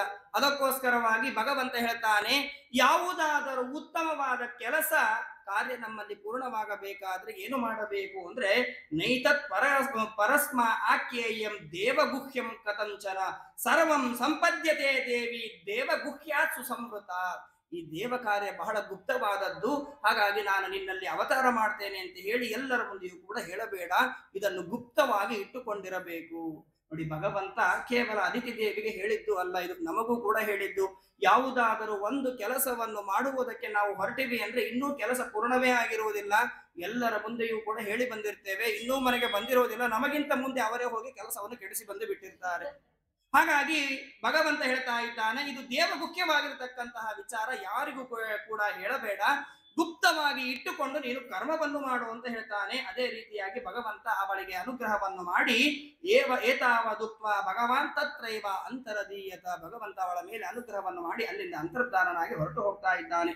ನಂತರದಲ್ಲಿ ಭಗವಂತನ ಮಾತನ್ನು ಕೇಳಿ ಅವಳು ಬಂದು ತನ್ನ ಗಂಡನಾಗಿರ್ತಕ್ಕಂಥ ಕಶ್ಯಪರ ಸೇವಾದಿ ಕರ್ಮಗಳನ್ನು ಒಂದು ಕ್ಷಣವೂ ಕೂಡ ಬಿಡದಲೇನೆ ಕರ್ಮವನ್ನು ಮಾಡುವುದಕ್ಕೆ ಪ್ರಾರಂಭ ಮಾಡಿದ್ದಾನೆ. ಭಗವಂತ ತಾನು ಅದಿತಿ ದೇವಿಗೆ ಮಾತನ್ನು ಕೊಟ್ಟ ರೀತಿಯಲ್ಲಿ ತಾನು ನಡೆದುಕೊಳ್ತಾ ಇದ್ದಾನೆ. ಸವೈ ಸಮಾಧಿ ಯೋಗೇನ ಕಶ್ಯಪಸ್ ತದಬುದ್ಯತ. ಭಗವಂತ ಒಂದು ಸೂಕ್ಷ್ಮವಾದ ರೂಪದಿಂದ ಆ ಕಶ್ಯಪರ ದೇಹದ ಒಳಗೆ ಪ್ರವೇಶವನ್ನು ಮಾಡಿದ್ದಾನೆ. ಈ ವಿಚಾರ ಕಶ್ಯಪರಿಗೆ ಗೊತ್ತಾಗಿದೆ, ಭಗವಂತನ ಅವತಾರ ಆಗ್ತಾ ಇದೆ ಅಂತ ಸಂತೋಷವಾಗಿದೆ. ಅವರ ವೀರ್ಯ ಮೂಲಕವಾಗಿ ಅದಿತಿಯ ಗರ್ಭದ ಒಳಗೆ ಬಂದಿದ್ದಾನೆ. ಪ್ರವಿಷ್ಟಮಾತ್ಮನಿ ಹರೇರಂಶಂ ವಿತತೆ ಕ್ಷಣ. ಅವರ ಮೂಲಕವಾಗಿ ಆ ಅದಿತಿಯ ಗರ್ಭದ ಒಳಗೆ ಪ್ರವೇಶ ಮಾಡಿ ಗರ್ಭದ ವಾಸ ದುಃಖಾದಿಗಳು ಇಲ್ಲದೆ ಇದ್ದರೂ ಕೂಡ ತಾನು ಗರ್ಭವಾಸಾದಿ ದುಃಖಗಳು ಇದೆ ಅಂತ ತೋರಿಸಿಕೊಡ್ತಾನೆ. ನೋಡಿ, ಗರ್ಭವಾಸದಲ್ಲಿ ಮಗು ಯಾಕೆ ದುಃಖ ಪಡ್ತದೆ ಅಂತ ನಮಗೆ ಗೊತ್ತಿರೋದಿಲ್ಲ, ಹೇಗೆ ದುಃಖ ಪಡ್ತದೆ ಅಂತ ನಮಗೆ ಗೊತ್ತಿರೋದಿಲ್ಲ. ಆ ಗರ್ಭವಾಸ ದುಃಖವನ್ನು ಕೂಡ ಭಗವಂತ ಹೇಳ್ತಾನೆ. ಹೇಗೆ ಇದೆ ಆ ಗರ್ಭವಾಸ ದುಃಖ ಅಂದ್ರೆ, ಒಳಗೆ ಇರುವಂತಹ ಗರ್ಭದಲ್ಲಿ ಇರುವ ಜೀವ ಭಗವಂತನನ್ನು 7ನೇ ತಿಂಗಳಿನಿಂದ ಪ್ರಾರಂಭ ಮಾಡಿಕೊಂಡು 9ನೇ ತಿಂಗಳಿನವರೆಗೂ ಕೂಡ ಸ್ತೋತ್ರ ಮಾಡ್ತಾನಂತೆ. ಯಾಕೆ ಅಂದ್ರೆ ತಾನು ಏನೇನು ಪಾಪ ಕರ್ಮಗಳನ್ನು ಮಾಡಿದ್ದಾನೋ, ಒಂದಲ್ಲ ಎರಡಲ್ಲ 100 ಜನ್ಮಗಳಲ್ಲಿ ಏನೇನು ಪುಣ್ಯ ಪಾಪ ಕರ್ಮಗಳನ್ನು ಮಾಡಿ ನರಕಕ್ಕೆ ಹೋಗಿ ದುಃಖಗಳನ್ನು ಅನುಭವಿಸಿ ಬಂದಿದ್ದಾನೋ ಅವುಗಳ ಸ್ಮರಣೆ ಆ ಜೀವಕ್ಕೆ ಆಗ್ತಾ ಇದೆ. ಭಯದಿಂದ ಕೂಡಿದ್ದಾಗಿ 7ನೇ ತಿಂಗಳಿನಿಂದ ಪ್ರಾರಂಭ ಮಾಡಿಕೊಂಡು 9ನೇ ತಿಂಗಳ ಕಾಲದವರೆಗೆ ಭಗವಂತನನ್ನು ಸ್ತೋತ್ರ ಮಾಡ್ತಾ ತನ್ನ ದುಃಖಗಳನ್ನು ಹೇಳ್ತಾ ಇದೆ ಅಂತೆ. ಆ ಜೀವ ಏನ್ ಹೇಳ್ತಾನೆ ಅಂದ್ರೆ, ವಿಣ್ಮೂತ್ರ ಕೂಪೆ ಪತಿತೋ ದಗ್ಧೋಹಂ ಜಠರಾಗ್ನಿನ. ತಾಯಿಯ ಗರ್ಭದ ಒಳಗೆ ಇರ್ತಕ್ಕಂತಹ ಮಲಮೂತ್ರ ಎನ್ನುವಂತಹ ಕೂಪದ ಒಳಗೆ ನಾನು ಬಿದ್ದು ದುಃಖವನ್ನು ಅನುಭವಿಸ್ತಾ ಇದ್ದೇನೆ. ಜೊತೆಗೆ ತಾಯಿಯ ಗರ್ಭದ ಒಳಗೆ ಇರ್ತಕ್ಕಂತಹ ಜಠರಾಗ್ನಿ ನನ್ನ ಕೋಮಲವಾಗಿರ್ತಕ್ಕಂತಹ ತ್ವಚೆಯನ್ನು ಸುಡುತ್ತಾ ಇದೆ. ಇಚ್ಚನ್ನಿತೋ ವಿವಸಿತಂ ಕದಾ ನಿರ್ಯಾಸ್ಯತೆ ಬಹಿ. ಯಾವಾಗ ಹೊರಗೆ ಬರ್ತೇನೆ ಅಂತ ನನಗೆ ಅನಿಸ್ತಾ ಇದೆ, ಆದ್ರೆ ಒಂದೊಂದು ಬಾರಿ ಅನಿಸ್ತದೆ ಹೊರಗೆ ಬರುವುದೂ ಬೇಡ ಅಂತ ನನಗೆ ಅನಿಸ್ತದೆ. ಯಾಕೆ ಅಂದ್ರೆ ಒಳಗಿನ ದುಃಖಕ್ಕಿಂತಲೂ ಹೊರಗಿನ ದುಃಖ ಬಹಳ ದೊಡ್ಡದಾಗಿದೆ. ಹೊರಗೆ ಒಂದು ಬಾರಿ ನಾನು ಭೂಮಿಗೆ ಕಾಲು ಇಟ್ಟೆ ಅಂದ್ರೆ ಮತ್ತೆ ಸಂಸಾರದಲ್ಲಿ ಬೀಳ್ತೇನೆ, ಹಿಂದಿನ ಸ್ಮರಣೆ ಕಳೆದುಕೊಳ್ತೇನೆ, ಮತ್ತೆ ನಾನು ಪಾಪಕರ್ಮಗಳನ್ನು ಮಾಡ್ತೇನೆ, ಪಾಪಕರ್ಮದಿಂದ ಮತ್ತೆ ನರಕಕ್ಕೆ ಹೋಗ್ತೇನೆ. ಹೀಗೆ ಅನೇಕ ದುಃಖಗಳನ್ನು ಆ ಜೀವ ಅಲ್ಲಿ ಗರ್ಭದಲ್ಲಿ ವಾಸ ಮಾಡ್ತಾನೆ. ಇನ್ನೂ ಹೇಳ್ತಾನೆ ಭಗವಂತ, ಎಷ್ಟು ಹೇಳ್ತಾನೆ ನೋಡಿ. 6ನೇ ತಿಂಗಳಿನಿಂದ ಪ್ರಾರಂಭ ಮಾಡಿಕೊಂಡು ಗರ್ಭದ ಒಳಗೆ ಮಗು ಸಂಚಾರ ಮಾಡುವುದಕ್ಕೆ ಪ್ರಾರಂಭ ಮಾಡಿರ್ತದೆ. ಕೆಲವು ಬಾರಿ ಆ ಮಗು ತಿರುಗುವುದನ್ನು ಬಿಟ್ಟು ಸುಮ್ಮನೆ ಇರ್ತದೆ ಒಳಗಡೆ. ಹೊರಗೆ ಇದ್ದವರು ನಮ್ಗೇನು ಒಳಗಡೆ ಹೋಗಿ ನೋಡೋದಕ್ಕಾಗೋದಿಲ್ಲ, ನಾವೇ ಊಹೆ ಮಾಡಿಕೊಂಡು ಹೇಳ್ತೇವೆ ಪಾಪ ಒಳಗಡೆ ಮಗು ಮಲಗಿದೆ ಅಂತ ತಿಳಿದುಕೊಂಡಿದ್ದೇವೆ. ಆದ್ರೆ ಭಗವಂತ ಹೇಳ್ತಾನೆ, ತಿರುಗುವ ಮಗು ಒಳಗೆ ಸುಮ್ಮನೆ ಯಾಕೆ ಇರ್ತದೆ ಗೊತ್ತಾ ಅಂದ್ರೆ, ಕ್ರಿಮಿಭಿಹಿ ಕ್ಷತ ಸರ್ವಾಂಗ ಸೌಕುಮಾರ್ಯ ಪ್ರತೀಕ್ಷಣ ಮೂರ್ಛಾ ಮಾಪ್ನೋತ್ಯುರುಕ್ಲೇಶ ತತ್ರಸ್ಥೈ ಕ್ಷುದಿತೈರ್ಮುಹು ಅಂತ ಹೇಳ್ತಾನೆ ಭಗವಂತ. ತಾಯಿಯ ಗರ್ಭದ ಒಳಗೆ ಇರ್ತಕ್ಕಂತಹ ಮಲಮೂತ್ರಗಳಲ್ಲಿ ಇರುವಂತಹ ಕ್ರಿಮಿಕೀಟಗಳು ಆ ಮಗುವಿನ ಕೋಮಲವಾದ ತ್ವಚೆಗೆ ಕಡದಾಗ ಆ ನೋವನ್ನು ಸಹಿಸಿಕೊಳ್ಳಲಿಕ್ಕಾಗದಲೇನೆ ಮೂರ್ಛೆಯನ್ನು ಆ ಮಗು ಹೊಂದುತ್ತಾ ಇದೆ. ಮೂರ್ಛೆಯಿಂದ ಎದ್ದು ಕೆಲವು ಬಾರಿ ಅದಕ್ಕೆ ಪುಣ್ಯ ಇದ್ದರೆ ಅಲ್ಲಿಂದ ಹೇಳ್ತಾನೆ, ಇಲ್ಲವಾದರೆ ಹಾಗೆ ಮರಣವನ್ನು ಹೊಂದುತ್ತಾನೆ.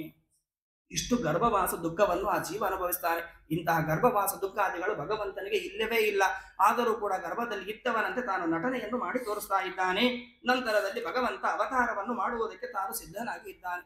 ಭಗವಂತ ಅವತಾರ ಮಾಡುವಾಗ ಹೇಗೆ ಇದ್ದ? ಅವನು ಸಾಮಾನ್ಯವಾದ ಮಗುವಿನಂತೆ ಇರಲಿಲ್ಲ. ಹಾಗಾದ್ರೆ ಹೇಗೆ ಇದ್ದ ಅಂತಂದ್ರೆ, ಇತ್ತಂ ವಿರಿಂಚಸ್ತು ತಕರ್ಮ ವೀರ್ಯ ಪ್ರಾತುರ್ಬಭೂವಾಮೃತ ಪೂರದಿತ್ಯಾಂ ಚತುರ್ಭುಜ ಶಂಖ ಗದಾಬ್ಜ ಚಕ್ರ ಪಿಶಂಗ ವಾಸಾನಲಿನಾಯತೆ ಕ್ಷಣಃ.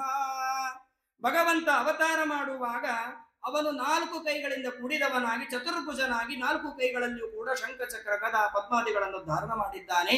ಪೀತಾಂಬರ ವಸ್ತ್ರವನ್ನು ಉಟ್ಟುಕೊಂಡವನಾಗಿದ್ದಾನೆ. ಶುದ್ಧವಾದಂತಹ ಉತ್ತಮವಾದಂತಹ ವಸ್ತ್ರಗಳನ್ನು ಉಟ್ಟುಕೊಂಡು ನಾನಾ ತರದಂತಹ ಆಭರಣಗಳನ್ನು, ಅಮೂಲ್ಯವಾದ ಅನರ್ಘ್ಯವಾಗಿರ್ತಕ್ಕಂತಹ ಆಭರಣಗಳನ್ನು ತಾನು ತೆಗೆದುಕೊಂಡು ಬಂದಿದ್ದಾನೆ. ಅಲ್ಲಿ ಆ ಭಗವಂತ ಅವತಾರವನ್ನು ಮಾಡ್ತಾ ಇದ್ದಾನೆ. ಅಲ್ಲಿ ಭಗವಂತ ಅವತಾರ ಮಾಡಿದ್ದು ಯಾವಾಗ ಅನ್ನುವುದನ್ನು ಕೂಡ ತಿಳಿಸ್ತಾರೆ. ಯಾವಾಗ ಭಗವಂತ ಅವತಾರ ಮಾಡಿದ್ದಾನೆ ಅಂದ್ರೆ, ಶ್ರೋಣಾಯಾಮ್ ಶ್ರವಣದ್ವಾದಶ್ಯ ಮುಹೂರ್ತೆ ಅಭಿಜಿತೆ ಪ್ರಭು ಸರ್ವೇ ನಕ್ಷತ್ರ ತಾರಾತ್ಯಾಹ ಚಕ್ರುಸ್ತ ಜನ್ಮ ದಕ್ಷಿಣಂ. ಭಾದ್ರಪದ ಮಾಸದಲ್ಲಿ ಶ್ರವಣ ನಕ್ಷತ್ರದಿಂದ ಯುಕ್ತವಾಗಿರ್ತಕ್ಕಂತಹ ದ್ವಾದಶಿಯ ದಿವಸ ಅಭಿಜಿತ್ ಮುಹೂರ್ತದಲ್ಲಿ, ಅರ್ಥಾತ್ ಮಧ್ಯಾಹ್ನ ಕಾಲದಲ್ಲಿ ಎಲ್ಲ ಗ್ರಹಗಳು ಕೂಡ ಉಚ್ಚವಾಗಿರತಕ್ಕಂತಹ ಕಾಲದಲ್ಲಿ ಭಗವಂತ ಅವತಾರ ಮಾಡಿದ್ದಾನೆ ಅಂತ ಹೇಳ್ತಾರೆ. ಭಗವಂತ ಅವತಾರ ಮಾಡುವುದಕ್ಕೂ ಗ್ರಹಗಳಿಗೂ ಕೂಡ ಸಂಬಂಧವೇ ಇಲ್ಲ. ಯಾಕೆ ಅಂತಂದ್ರೆ ಅದನ್ನೇ ಹೇಳ್ತಾರೆ, ಸಕಲ ಗ್ರಹ ಬಲನೂ ಕೂಡ ನೀನೆ ಅಂತ ಹೇಳ್ತಾರೆ, ಸರಸಿ ಚಾಕ್ಷ ಅಂತ ಹೇಳ್ತಾರೆ. ಹಾಗಾಗಿ ಆದರೂ ಕೂಡ ತೋರಿಸುವುದಕ್ಕೋಸ್ಕರವಾಗಿ ಸುಮ್ಮನೆ ನಟನೆಯನ್ನು ಮಾಡಿದ್ದಾನೆ. ದ್ವಾದಶಿಯ ದಿವಸದಲ್ಲಿ ಅವತಾರ ಮಾಡಿದ್ದಾನೆ. ಜೊತೆಗೆ ಆ ಭಾದ್ರಪದ ದ್ವಾದಶಿಯ ದಿವಸಕ್ಕೆ ಏನಂತ ಕರೀತಾರೆ ಅಂತಂದ್ರೆ ಅದನ್ನು ಕೂಡ ಹೇಳ್ತಾರೆ. ದ್ವಾದಶ್ಯಾಂ ಸವಿತಾ ತಿಷ್ಟನ್ ಮದ್ಯಂ ದಿನ ಗತೋ ನೃಪ ವಿಜಯ ನಾಮಸ ಪ್ರೋಕ್ತ ಯಸ್ಯಾಂ ಜನ್ಮ ವಿದುರು ಹರೇಹೇ. ಆ ಯಾವ ಸರ್ವೋತ್ತಮನಾಗಿರ್ತಕ್ಕಂತಹ ಭಗವಂತ ಅವತಾರ ಮಾಡಿದಂತಹ ದ್ವಾದಶಿಯ ತಿಥಿಗೆ ವಿಜಯದ್ವಾದಶಿ ಅಂತ ಹೇಳಿ ಕರೀತಾರೆ. ಯಾಕೆ ಅಂದ್ರೆ ಕೇವಲ ಬರೇ ಜಯದ್ವಾದಶಿ ಅಂತ ಹೇಳಬಹುದಾಗಿತ್ತು. ವಿಜಯದ್ವಾದಶಿ ಅಂತ ಯಾಕೆ ಹೇಳಿದ್ದಾರೆ ಅಂದ್ರೆ, ವಿಶಿಷ್ಟವಾದಂತಹ ಜಯವನ್ನು ದೇವತೆಗಳಿಗೆ ತಂದು ಕೊಡುವುದಕ್ಕೋಸ್ಕರವಾಗಿಯೇನೆ ತಾನು ಸರ್ವೋತ್ತಮನಾದಂತಹ ಭಗವಂತ ಅವತಾರ ಮಾಡಿದ್ದಾನೆ. ಅದಕ್ಕೋಸ್ಕರವಾಗಿ ಆ ದ್ವಾದಶಿಯ ದಿವಸಕ್ಕೆ ವಿಜಯದ್ವಾದಶಿ ಅಂತ ಹೇಳಿ ಕರೀತಾ ಇದ್ದಾರೆ. ಅಂತಹ ದ್ವಾದಶಿಯ ದಿನದಲ್ಲಿ ಸರ್ವೋತ್ತಮನಾಗಿರ್ತಕ್ಕಂತಹ ಭಗವಂತ ತಾನು ಅವತಾರ ಮಾಡಿದ್ದಾನೆ. ಅವತಾರ ಮಾಡಿದ ಕೂಡಲೇನೆ ಅದಿತಿ ದೇವಿ ನೋಡ್ತಾ ಇದ್ದಾಳಂತೆ, ಸಂತೋಷ ಪಡ್ತಾ ಇದ್ದಾಳಂತೆ. ಪರಂಪುಮಾಂಸಂ ಮುದಮಾಪ ವಿಸ್ಮಿತ. ಭಗವಂತನು ಅವತಾರ ಮಾಡಿದ್ದನ್ನು ನೋಡಿದ್ದಾಳೆ, ಅವನ ಮುಖವನ್ನು ನೋಡಿದ್ದಾಳೆ, ಸಂತೋಷವಾಗಿದೆ. ಸಾಮಾನ್ಯ ಒಂದು ನಗುವಂತಹ ಮಗುವಿನ ಮುಖವನ್ನು ನೋಡಿದರೇ ನಮಗೆ ಆನಂದವಾಗ್ತದೆ. ಅಂತಹದರಲ್ಲಿ ಸರ್ವ ಲಕ್ಷಣ ಸಂಪನ್ನನಾಗಿರ್ತಕ್ಕಂತಹ ಸರ್ವೋತ್ತಮನಾದಂತಹ ಭಗವಂತನ ಮುಖ ನೋಡಿದರೆ ಅವಳಿಗೆ ಆನಂದವಾಗುವುದಿಲ್ಲ ಅಂತ ಏನು ಹೇಳುವುದು? ಪರಮಾನಂದವನ್ನು ಪಟ್ಟಿದ್ದಾಳೆ, ಸಂತೋಷ ಪಟ್ಟಿದ್ದಾಳೆ. ಈ ಯಾವ ತಂದೆಯಾಗಿರ್ತಕ್ಕಂತಹ ಕಶ್ಯಪರು ಕೂಡ ಭಗವಂತನನ್ನು ಸ್ತೋತ್ರ ಮಾಡ್ತಾ ಇದ್ದಾರೆ, ಜಯಕಾರವನ್ನು ಕೂಡ ಹಾಕ್ತಾ ಇದ್ದಾರೆ. ಈ ರೀತಿಯಾಗಿ ಸ್ತೋತ್ರಾದಿಗಳನ್ನು ಮಾಡುವಾಗ ಭಗವಂತ ಏನು ಮಾಡಿದ್ದಾನೆ ಅಂದ್ರೆ ತಾನು ಅವತಾರ ಮಾಡಿದಂತ ಯಾವ ಕಾರ್ಯ ಇದೆಯೋ ಆ ಕಾರ್ಯವನ್ನು ಪೂರ್ಣ ಮಾಡುವುದಕ್ಕೆ ಪ್ರಾರಂಭ ಮಾಡಿದ್ದಾನೆ. ಬಭೂವತೇನೈವ ಸವಾಮನೋ ವಟುಹು ಸಂಪಶ್ಯದೋರ್ ದಿವ್ಯ ಗತಿರ್ಯತಾ ನಟಃ. ಶ್ರೇಷ್ಠವಾದ ನಟನೆ ಮಾಡುವಂತಹ ಸಾಮರ್ಥ್ಯವುಳ್ಳ ನಟ ಯಾವ ರೀತಿಯಾಗಿ ಚೆನ್ನಾಗಿ ನಟನೆಯನ್ನು ಮಾಡಬೇಕೋ ಆ ರೀತಿಯಾಗಿ ನಟನಿಗೂ ನಟ ಇದ್ದಾನೆ. ಇವನು ಸರ್ವೋತ್ತಮನಾದ ಭಗವಂತ ತಾನು ನಟನೆಯನ್ನು ಮಾಡುತ್ತಾ ಭಗವಂತ ವಾಮನ ರೂಪಿಯಾಗಿ ತಾನು ಮೊದಲಿಗೆ ಬೆಳೆದು ನಿಂತಿದ್ದಾನೆ. ಹುಟ್ಟಿದ ಕೂಡಲೇನೆ ವಾಮನ ರೂಪಿಯಾಗಿ ಇದ್ದಾನೆ. ನೋಡಿ ಬೆಳೆದದ್ದು ಎಷ್ಟು ಬೆಳೆದಿದ್ದಾನೆ ಅಂದ್ರೆ ತಂವಟುಂ ವಾಮನಂ ದೃಷ್ಟ ಮೋದಮಾನ ಮಹರ್ಷಯ.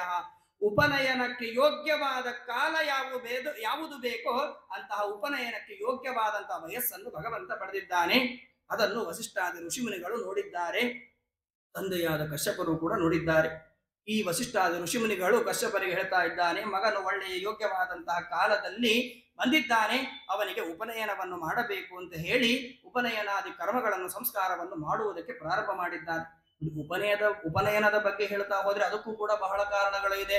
ಉಪನಯನವನ್ನು ಬ್ರಾಹ್ಮಣನಾದವನು ಸಕಾಲದಲ್ಲಿ ಮಾಡಿಕೊಳ್ಳಬೇಕು ಅಂತ ಹೇಳ್ತಾರೆ. ಬ್ರಾಹ್ಮಣನಿಗೆ ದ್ವಿಜ ಅಂತ ಹೇಳಿ ಕರೀತಾರೆ.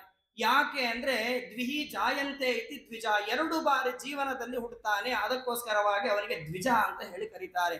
ಮೊದಲನೆಯದು ತಾಯಿಯ ಗರ್ಭದಿಂದ ಜನ್ಮವನ್ನು ಪಡಿತಾನೆ. ಗೀತೆಯಲ್ಲಿ ಕೃಷ್ಣ ಹೇಳಿದ ಹಾಗೆ ಜನ್ಮನ ಜಾಯತೆ ಶೂದ್ರ, ಹುಟ್ಟುತ್ತಾನೆ, ಅವನು ಶೂದ್ರನಾಗಿರ್ತಾನೆ, ಕುಲದ ಪ್ರಕಾರವಾಗಿ ಅವನು ಬ್ರಾಹ್ಮಣನಾಗಿರ್ತಾನೆ. 2ನೇ ಬಾರಿ ಗಾಯತ್ರಿಯ ಗರ್ಭದಿಂದ ಹೊರಗೆ ಏನು ಬರ್ತಾನೆ, ಅರ್ಥಾತ್ ಉಪದೇಶವನ್ನು ಏನು ಪಡಿತಾನೆ, ಆ ಕಾಲದಿಂದ ಅವನಿಗೆ ಬ್ರಾಹ್ಮಣ ಅಂತ ಹೇಳಿ ಕರೀತಾರೆ. ಹಾಗಾಗಿ ಭಗವಂತನು ತಾನು ಉಪನಯನವನ್ನು ಮಾಡಿಸಿಕೊಳ್ಳುವುದಕ್ಕೆ ಸಿದ್ಧನಾಗಿ ಇದ್ದಾನೆ. ನೋಡಿ ಭಗವಂತನಿಗೆ ಯಾವುದೇ ತರದ ಅಪೇಕ್ಷೆಗಳೇ ಇಲ್ಲ. ಆದರೂ ಕೂಡ ಭಗವಂತ ಯಾಕೆ ನೋಡಿ ಈಗ ಇವತ್ತಿನೇ ಕೇಳಿದ್ದೀರಿ, ಶ್ರೀಮದಾಚಾರ್ಯರು ಹೇಳಿದ್ದಾರೆ, ಮರ್ತ್ಯಾವತಾರಸ್ತ್ಯ ಮರ್ತ ಶಿಕ್ಷಣಂ, ಜನರು ಸಕಾಲದಲ್ಲಿ ಉಪನಯನವನ್ನು ಮಾಡಿಕೊಳ್ಳಬೇಕು ಅನ್ನುವುದನ್ನು ತೋರಿಸಿಕೊಡ್ತಾನೆ. ಸಕಾಲದಲ್ಲಿ ಉಪನಯನವನ್ನು ಮಾಡಿಸಿಕೊಳ್ಳದಿದ್ದರೆ ಏನಾಗ್ತದೆ, ಉಪನಯನದ ಕಾಲವನ್ನು ಕೂಡ ತಿಳಿಸ್ತಾರೆ. ಯೋಗ್ಯವಾದ 5ನೇ ವರ್ಷದಲ್ಲಿ ಅಥವಾ 10 ವರ್ಷದ ಒಳಗಾಗಿ ಉಪನಯನವನ್ನು ಮಾಡಬೇಕು.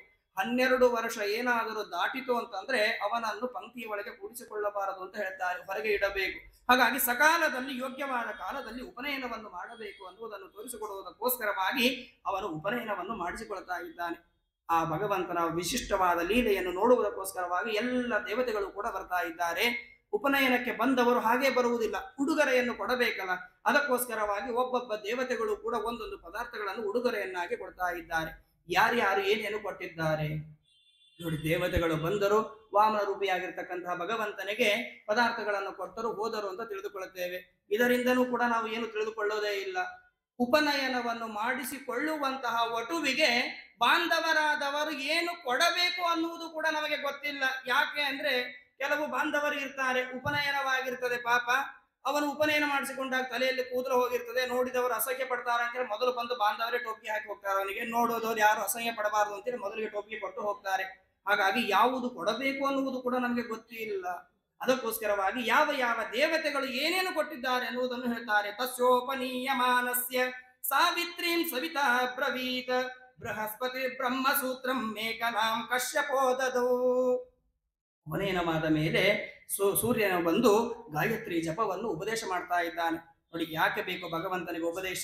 ಯಾಕೆ ಅಂದ್ರೆ ಆ ಸೂರ್ಯಾಂತರ್ಗತನಾಗಿ ಇದ್ದವನೇ ನಾರಾಯಣ, ಅವನೇ ಇದ್ದಾನೆ, ಸವಿತ್ರನಾಮಕ ನಾರಾಯಣ ಇದ್ದಾನೆ. ಆದರೂ ಕೂಡ ತಾನು ಅವನಿಂದ ಉಪದೇಶ ಪಡೆದವನಂತೆ ನಟನೆ ಮಾಡ್ತಾ ಇದ್ದಾನೆ. ಹಿರಿಯರಿಂದ ಉಪದೇಶವನ್ನು ಪಡೆಯಬೇಕು ಅನ್ನುವುದನ್ನು ತೋರಿಸುವುದಕ್ಕೋಸ್ಕರವಾಗಿ ಉಪದೇಶವನ್ನು ಪಡಿತಾ ಇದ್ದಾನೆ. ಇನ್ನು ಬೃಹಸ್ಪತ್ಯಾಚಾರ್ಯರು ಬಂದಿದ್ದಾರೆ. ಬೃಹಸ್ಪತ್ಯಾಚಾರ್ಯರು ಬಂದು ಯಜ್ಞೋಪವೀತವನ್ನು ಕೊಟ್ಟಿದ್ದಾರೆ. ಇನ್ನು ಕಶ್ಯಪರು ಬಂದು ಮೌಂಜಿಯನ್ನು ಕೊಟ್ಟು ಹೋಗಿದ್ದಾರೆ.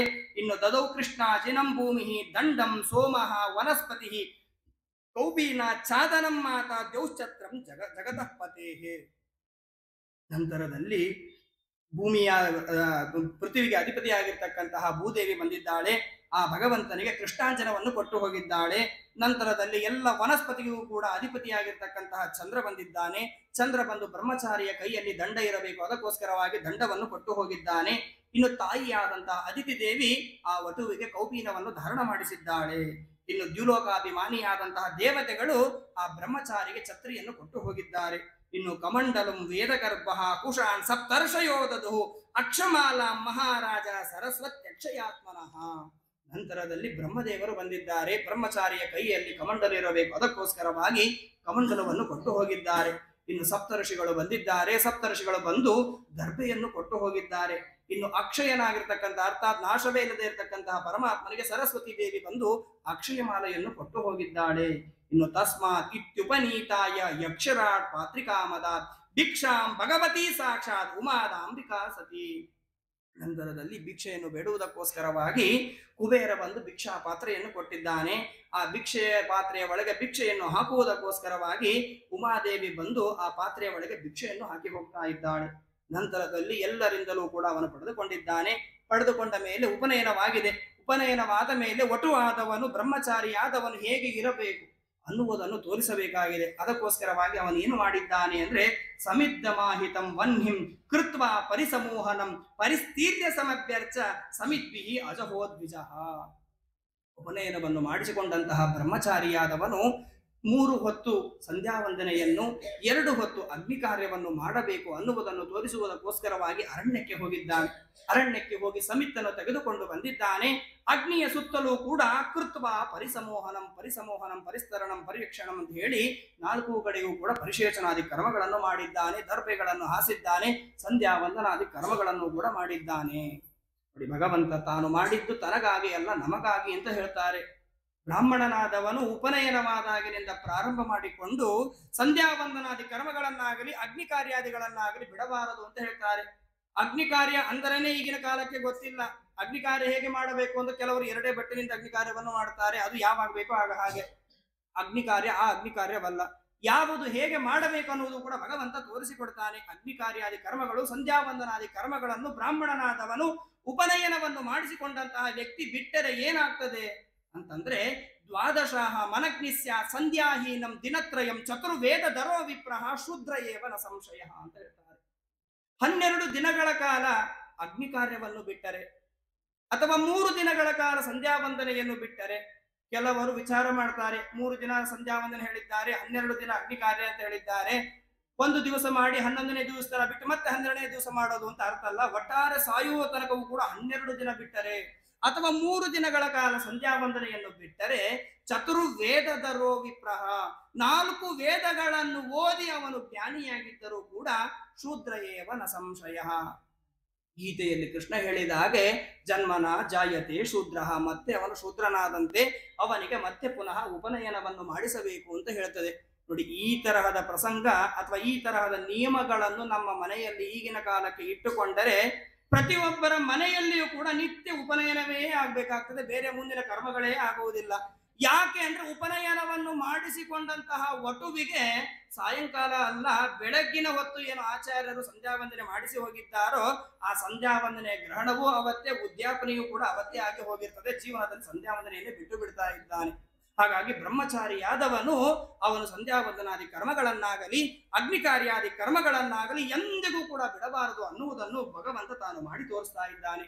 ನಂತರದಲ್ಲಿ ತಾನು ಅವತಾರ ಮಾಡಿದಂತ ಮುಖ್ಯವಾಗಿರ್ತಕ್ಕಂತಹ ಕಾರ್ಯ ದೇವತೆಗಳಿಗೆ ಸಂಪತ್ತನ್ನು ಕೊಡುತ್ತೇನೆ ಅನ್ನುವ ಮಾತನ್ನು ಅದಿತಿ ದೇವಿಗೆ ಕೊಟ್ಟಿದ್ದಾನೆ. ಆ ಕಾರ್ಯದ ಹತ್ತಿರ ಭಗವಂತ ಬರ್ತಾ ಇದ್ದಾನೆ.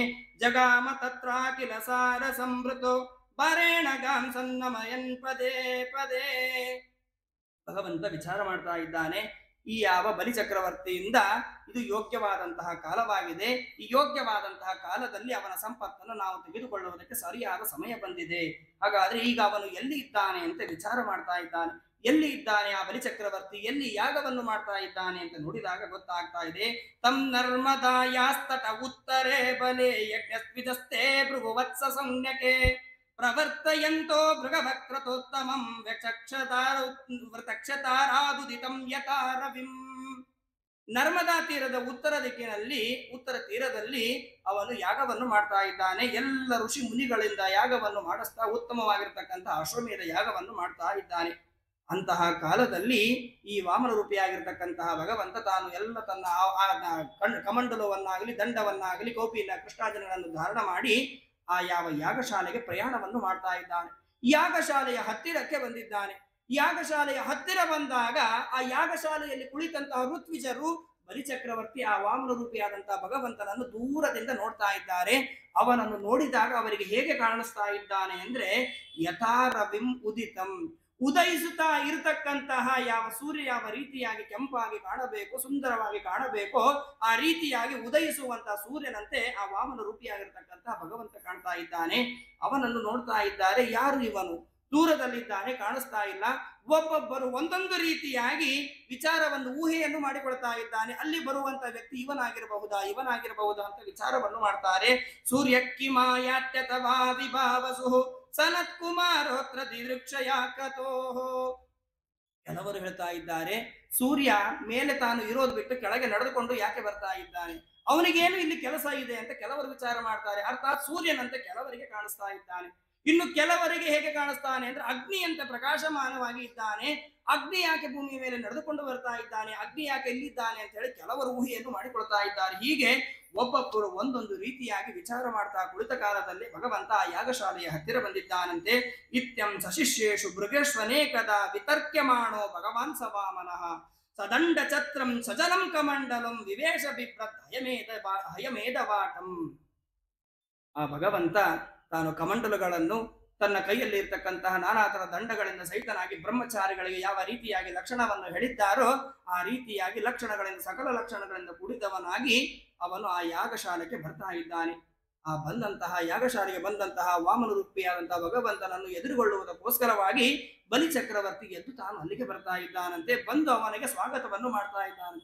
ನೋಡಿ, ಬಂದಂತಹ ಅತಿಥಿಗಳನ್ನು ಯಾವ ರೀತಿಯಾಗಿ ನಾವು ಅವರನ್ನು ಸ್ವೀಕಾರ ಮಾಡಬೇಕು, ಅರ್ಥಾತ್ ಸ್ವಾಗತವನ್ನು ಮಾಡಬೇಕು ಅನ್ನುವುದನ್ನು ಇದೇ ಭಾಗವತದ ದಶಮಸ್ಕಂದದಲ್ಲಿ ಕೃಷ್ಣ ಪರಮಾತ್ಮ ತನ್ನ ಮನೆಗೆ ರುಕ್ಮಿಣೀ ದೇವಿ ಕೊಟ್ಟಂತಹ ಪತ್ರವನ್ನು ತೆಗೆದುಕೊಂಡ ಬ್ರಾಹ್ಮಣನಿಗೆ ಸ್ವಾಗತ ಮಾಡಿ ತೋರಿಸ್ತಾ ಇದ್ದಾನೆ. ಹೇಗೆ ಮಾಡಬೇಕು ಬಂದಂತಹ ಅತಿಥಿಗಳಿಗೆ ಸ್ವಾಗತ ಅಂದ್ರೆ ದೃಷ್ಟ್ವಾ ಬ್ರಹ್ಮಣ್ಯ ದೇವಸ್ಥಂ ಅವರುಹ್ಯ ನಿಜಾಸನೆ ಉಪವೇಶ್ಯಾರ್ಹಯಾಂಚಕ್ರೆ ಯಥಾತ್ಮಾನಂ ದಿವೌಕಸಃ. ಯಾವ ರೀತಿಯಾಗಿ ದೇವತೆಗಳು ತನಗೆ ಸ್ವಾಗತವನ್ನು ಮಾಡಬೇಕು, ಪೂಜೆಯನ್ನು ಮಾಡಬೇಕು, ಗೌರವವನ್ನು ಕೊಡಬೇಕು, ಸತ್ಕಾರವನ್ನು ಮಾಡಬೇಕು, ಹಾಗೆ ತಾನು ಆ ಎದುರಿಗೆ ಬಂದಂತಹ ಬ್ರಾಹ್ಮಣನನ್ನು ಕೃಷ್ಣ ಪರಮಾತ್ಮ ತನ್ನ ಆಸನದಿಂದ ಎದ್ದು ಹೋಗಿ ಮನೆಯ ಬಾಗಿಲಿಗೆ ಬಂದಂತಹ ಬ್ರಾಹ್ಮಣನ ಕೈಯನ್ನು ಹಿಡಿದುಕೊಂಡು ಬಂದು ತನ್ನ ಬಂಗಾರದ ಸಿಂಹಾಸನದ ಮೇಲೆ ಕೂಡಿಸಿದ್ದಾನೆ. ಅವನ ಪಾದ ಪ್ರಕ್ಷಾಲನೆಯನ್ನು ಮಾಡಿದ್ದಾನೆ. ಆ ಪಾದೋದಕವನ್ನು ತಾನು ಪ್ರೋಕ್ಷಣೆ ಮಾಡಿಕೊಳ್ಳುವುದರ ಜೊತೆಗೆ ಮನೆಯ ಶುದ್ಧಿಗಾಗಿ ಎಲ್ಲ ಕಡೆಗೂ ಕೂಡ ಪ್ರೋಕ್ಷಣೆಯನ್ನು ಮಾಡಿದ್ದಾನೆ. ಅದೇ ರೀತಿಯಾಗಿ ಭಗವದ್ಭಕ್ತನಾದಂತಹ ಈ ಬಲಿಚಕ್ರವರ್ತಿಯು ಕೂಡ ಅವನು ಬರ್ತಾ ಇದ್ದಾನೆ. ಬರುವಂತಹ ವಾಮನನ್ನು ನೋಡಿದ್ದಾನಂತೆ. ಭಗವಂತ ಅವನ ಕಣ್ಣಿಗೆ ಹೇಗೆ ಗೋಚರನಾಗ್ತಾ ಇದ್ದಾನೆ ಅಂದ್ರೆ ಮೌಂಜಾಮೇಕಲಯಾವೀತ ಉಪವೀತಾಜಿನೋತ್ತರಂ ಜಟಿಲಂ ವಾಮನಂ ವಿಪ್ರಂ ಮಾಯಾ ಮಾಣವಕಂ ಹರಿಂ. ಮುಂಜು ಎನ್ನುವಂತ ಹುಲ್ಲಿನಿಂದ ಕಟಿಸೂತ್ರವನ್ನು ನಿರ್ಮಾಣ ಮಾಡಿ ಕಟಿಸೂತ್ರವನ್ನು ಧಾರಣ ಮಾಡಿಕೊಂಡು ಬಂದಿದ್ದಾನೆ. ಉಪವೀತವನ್ನು ಇಟ್ಟುಕೊಂಡು ಬಂದಿದ್ದಾನೆ. ಕೆಲವರು ಇರ್ತಾರೆ, ಉಪನಯನವಾದ ಮೇಲೆ ಜನಿವಾರದ ಮಹತ್ವವೇ ಗೊತ್ತಿರುವುದಿಲ್ಲ. ಕೆಲವರು ನಾವು ನೋಡಿದ್ದೇವೆ ಸ್ವಾಮಿಗಳ ಜೊತೆಗೆ ಸಂಸಾರದಲ್ಲಿ ಇದ್ದಾಗ, ಕೆಲವರು ಸ್ನಾನ ಮಾಡುವಾಗ ಜನಿವಾರ ಹಸಿ ಆಗ್ತದೆ ಅಂತೇಳಿ ತೆಗೆದು ಊಟಕ್ಕೆ ಹಾಕಿದ್ದನ್ನು ನಾವು ನೋಡಿದ್ದೇವೆ. ಆ ಸ್ನಾನ ಆದ ಮೇಲೆ ಮತ್ತೆ ಹಾಕೋಬಹುದು, ಒಣಗಿಸೋದು ಕಷ್ಟ ಅಂತೇಳಿ ಆ ತರದನ್ನು ನೋಡಿದ್ದೇವೆ. ಬ್ರಹ್ಮಚಾರಿಯಾದವನ ಮೈಯಲ್ಲಿ ಸದಾ ಕಾಲ ಜನಿವಾರ ಇರಬೇಕು ಅನ್ನುವುದನ್ನು ಭಗವಂತ ತೋರಿಸಿದ್ದಾನೆ. ಉಪನೀತವನ್ನು ತಾನು ಧಾರಣ ಮಾಡಿದ್ದಾನೆ, ಕೃಷ್ಣಾಂಜನವನ್ನು ಧಾರಣ ಮಾಡಿದ್ದಾನೆ, ಉತ್ತರೀಯ ವಸ್ತ್ರವನ್ನು ತಾನು ಹೊದಿಕೊಂಡು ಜಟಾಜೂಟನಾಗಿ ಜಟೆಯನ್ನು ಧಾರಣ ಮಾಡಿಕೊಂಡವನಾಗಿ ಬ್ರಹ್ಮಚಾರಿ ಬಾಲಕ ರೂಪ, ಸಣ್ಣ ಬಾಲ ರೂಪದಿಂದ ತಾನು ವಟುವಾಗಿ ತಾನು ಅಲ್ಲಿಗೆ ಬಂದಿದ್ದಾನೆ. ಬಂದಂತಹ ಬ್ರಾಹ್ಮಣನಿಗೆ ಈ ಯಾವ ಬಲಿ ಚಕ್ರವರ್ತಿ ನಮಸ್ಕಾರ ಮಾಡಿದ್ದಾನೆ. ಯಜಮಾನಃ ಪ್ರಮುದಿತೋ ದರ್ಶನೀಯಂ ಮನೋರಮಂ ರೂಪ ಅನುರೂಪ ವಯವಂ ತಸ್ಮಾನ್ ಆಸನಮಾಹರತ. ನೋಡ್ತಾ ಇದ್ದಾನೆ, ಅವನಿಗೆ ಬಹಳ ಆನಂದವಾಗ್ತಾ ಇದೆ. ಇಂತಹ ರೂಪ ಯಾವ ವಟುವಿನಲ್ಲಿಯೂ ಕೂಡ ನಾನು ನೋಡೇ ಇಲ್ಲ. ಅಷ್ಟು ಅದ್ಭುತವಾದಂತಹ ರೂಪ ನೋಡ್ತಾ ಇದ್ರೆ ಹಾಗೆ ನೋಡ್ತಾನೆ ಇರಬೇಕು ಅಂತ ಹೇಳಿ ಅವನ ಮನಸ್ಸಿಗೆ ಆನಂದ ಉಂಟಾಗ್ತಾ ಇದೆ. ಅಂತಹ ವಾಮನ ರೂಪಿಯಾದಂತಹ ಭಗವಂತನನ್ನು ಕರೆದುಕೊಂಡು ಬಂದು ತನ್ನ ಆಸನದಲ್ಲಿ ಕೂಡಿಸ್ತಾ ಇದ್ದಾನೆ. ಆಸನದಲ್ಲಿ ಕೂಡಿಸಿ ಆ ಯಾವ ತನ್ನ ಹೆಂಡತಿಯಾಗಿರ್ತಕ್ಕಂತಹ ವಿಂಧ್ಯಾವಲಿಯನ್ನು ಕರೆಸ್ತಾ ಇದ್ದಾನಂತೆ. ಕರೆಸುವಾಗ ಹೇಳ್ತಾನೆ, ಬ್ರಾಹ್ಮಣ ಬಂದಿದ್ದಾನೆ, ಅವನಿಗೆ ಪಾದ ಪೂಜೆಯನ್ನು ಮಾಡಬೇಕು, ಹಾಗಾಗಿ ಜಲವನ್ನು ತೆಗೆದುಕೊಂಡು ಬಾ ಅಂತ ಹೇಳಿದ್ದಾನೆ. ಸ್ವಾಗತೆ ನಾಭಿನಂದ್ಯಾತ ಪಾದೋ ಭಗವತೋ ಬಲಿಹಿ ಅವನಿರ್ಚಾರ್ಚಯಾಮಾಸ ಮುಕ್ತ ಸಂಗ ಮನೋರಮೋ. ಅವಳು ಕೂಡ ಗಂಡನಿಗೆ ತಕ್ಕಂತೆ ಅನುಗುಣವಾಗಿ ಇದ್ದಾಳೆ. ಗಂಡ ಹೇಳಿದ ಕೂಡಲೇನೆ ಅವಳು ಕೂಡ ಬಂದಿದ್ದಾಳೆ. ಶುದ್ಧವಾದಂತಹ ಬಂಗಾರದ ಕಲಶದಲ್ಲಿ ನೀರನ್ನು ತಂದು ಭಗವಂತನಿಗೆ ಪಾದ ಪ್ರಕ್ಷಾಲನಾದಿ ಕರ್ಮಗಳನ್ನು ಮಾಡಿದ್ದಾರೆ. ನೋಡಿ, ಪಾದ ಪ್ರಕ್ಷಾಲನೆಯನ್ನು ತಾನು ಪ್ರೋಕ್ಷಣೆಯನ್ನು ಮಾಡಿಕೊಂಡಿದ್ದಾನೆ. ತನ್ನ ಹೆಂಡತಿಗೆ, ಯಾಗಶಾಲೆಗೆ, ಎಲ್ಲ ಕಡೆಗೂ ಕೂಡ ಪ್ರೋಕ್ಷಣೆಯನ್ನು ಮಾಡಿದ್ದಾನೆ. ನೋಡಿ, ಒಬ್ಬ ಗುರುಗಳ ಪಾದೋದಕವನ್ನು ಪ್ರೋಕ್ಷಣೆ ಮಾಡಿಕೊಂಡರೆ ಏನಾಗ್ತದೆ ಅನ್ನುವಂತಹ ಮಹತ್ವವನ್ನು ತಿಳಿಸ್ತಾರೆ. ಅಂತಹದರಲ್ಲಿ ಸರ್ವೋತ್ತಮನಾಗಿರ್ತಕ್ಕಂತಹ ಭಗವಂತನ ಪಾದೋದಕವನ್ನೇ ಅವನು ಧಾರಣ ಮಾಡ್ತಾನೆ ಅಂದ್ರೆ ಎಷ್ಟು ಪುಣ್ಯವಂತನಾಗಿದ್ದಾನೆ. ಅದಕ್ಕೆ ಹೇಳ್ತಾರೆ, ನೀರಿನಿಂದ ನೀರು ಒಣಗುತ್ತದೆ ಅಂತ ಹೇಳ್ತಾರೆ. ಹೇಗೆ ಸಾಧ್ಯ? ನೀರಿನಿಂದ ನೀರು ಒಣಗುವುದಕ್ಕೆ ಎಲ್ಲಾದರೂ ಉಂಟಾ? ಹಸಿಯಾದಂತಹ ಸ್ಥಳವನ್ನು ಒಣಗಿಸಬೇಕಾದರೆ ಒಣಗಿದ ಪದಾರ್ಥದಿಂದ ಒರೆಸಬೇಕೇ ಹೊರತು ಹಸಿಯಾದದ್ದರ ಮೇಲೆ ಇನ್ನೂ ನೀರು ಹಾಕಿದರೆ ಅದು ಹೇಗೆ ಒಣಗ್ತದೆ? ಆದರೆ ಇಲ್ಲಿ ಒಣಗುತ್ತದೆ ಅಂತ ಹೇಳ್ತಾರೆ. ಯಾಕೆ ಹೇಗೆ ಒಣಗ್ತದೆ ಅಂತಂದ್ರೆ ಅತ್ಯಾಶ್ಚರ್ಯಮಿದಂ ಲೋಕೆ ವಾರಿಣ ವಾರಿ ಶುಷ್ಯತೆ. ಈ ಜಗತ್ತಿನಲ್ಲಿ ಬಹಳ ಆಶ್ಚರ್ಯವಾದದ್ದು ಒಂದಿದೆ. ಯಾವುದು ಅಂದ್ರೆ ನೀರಿನಿಂದ ನೀರು ಒಣಗ್ತದೆ ಅಂತ ಹೇಳ್ತಾರೆ. ಹೇಗೆ ಅಂತಂದ್ರೆ ಗುರುಪಾದ ಜಲೇನೈವ ಭವಸಿಂಧೋರ್ ವಿನಶ್ಯತಿ. ಗುರುಗಳಿಗೆ ಏನು ಪಾದ ಪ್ರಕ್ಷಾಲನೆ ಮಾಡ್ತೇವೆ, ಆ ಪಾದ ಪ್ರಕ್ಷಾಲನೆ ನೀರನ್ನು ನಾವು ಪ್ರೋಕ್ಷಣೆ ಮಾಡಿಕೊಂಡರೆ ಈ ಯಾವ ಸಂಸಾರ ಎನ್ನುವಂತಹ ಸಮುದ್ರ ಏನು ಇದೆ, ಈ ಜಲ ಇದು ಪೂರ್ಣವಾಗಿ ನಾಶ ಹೊಂದುತ್ತದೆ. ಅರ್ಥಾತ್ ಈ ಸಮುದ್ರದಿಂದ ಇರ್ತಕ್ಕಂಥ ಈ ಭವಬಂಧದಿಂದ ಮುಕ್ತಿಯನ್ನು ಪಡಿತಾನೆ ಅಂತ ಹೇಳ್ತಾರೆ. ಅಂತಹ ಗುರುಪಾದೋದಕಕ್ಕೆ ಅಷ್ಟು ಮಹತ್ವ ಇರುವಾಗ ಗುರುಗಳಿಗೂ ಕೂಡ ಇವನು ಗುರು ಜಗದ್ಗುರುವಾಗಿದ್ದಾನೆ. ಅಂತಹ ಭಗವಂತನ ಪಾದೋದಕವನ್ನು ತಾನು ಶಿರಸ್ಸಿನಲ್ಲಿ ಧಾರಣ ಮಾಡಿದ್ದಾನೆ. ಪಾದದ ಪ್ರಕ್ಷಾಳನಾದಿ ಕರ್ಮಗಳು ಮುಗಿದ ಮೇಲೆ ಬಲಿಚಕ್ರವರ್ತಿ ವಾಮನ ರೂಪಿಯಾಗಿರ್ತಕ್ಕಂತಹ ಭಗವಂತನಿಗೆ ನಮಸ್ಕಾರವನ್ನು ಮಾಡಿ ಭಗವಂತನಿಗೆ ಹೇಳ್ತಾ ಇದ್ದಾನಂತೆ, ಸ್ವಾಗತಂ ತೇ ನಮಸ್ತುಭ್ಯಂ ಬ್ರಹ್ಮನ್ ಕಿಂ ಕರಭಾಮತೆ ಬ್ರಹ್ಮರ್ಷೀಣಾಂ ತಪಸ್ಸಾಕ್ಷಾತ್ ಮನ್ನೇ ತ್ವಾರ್ಯ ವಪುರ್ಧರಂ.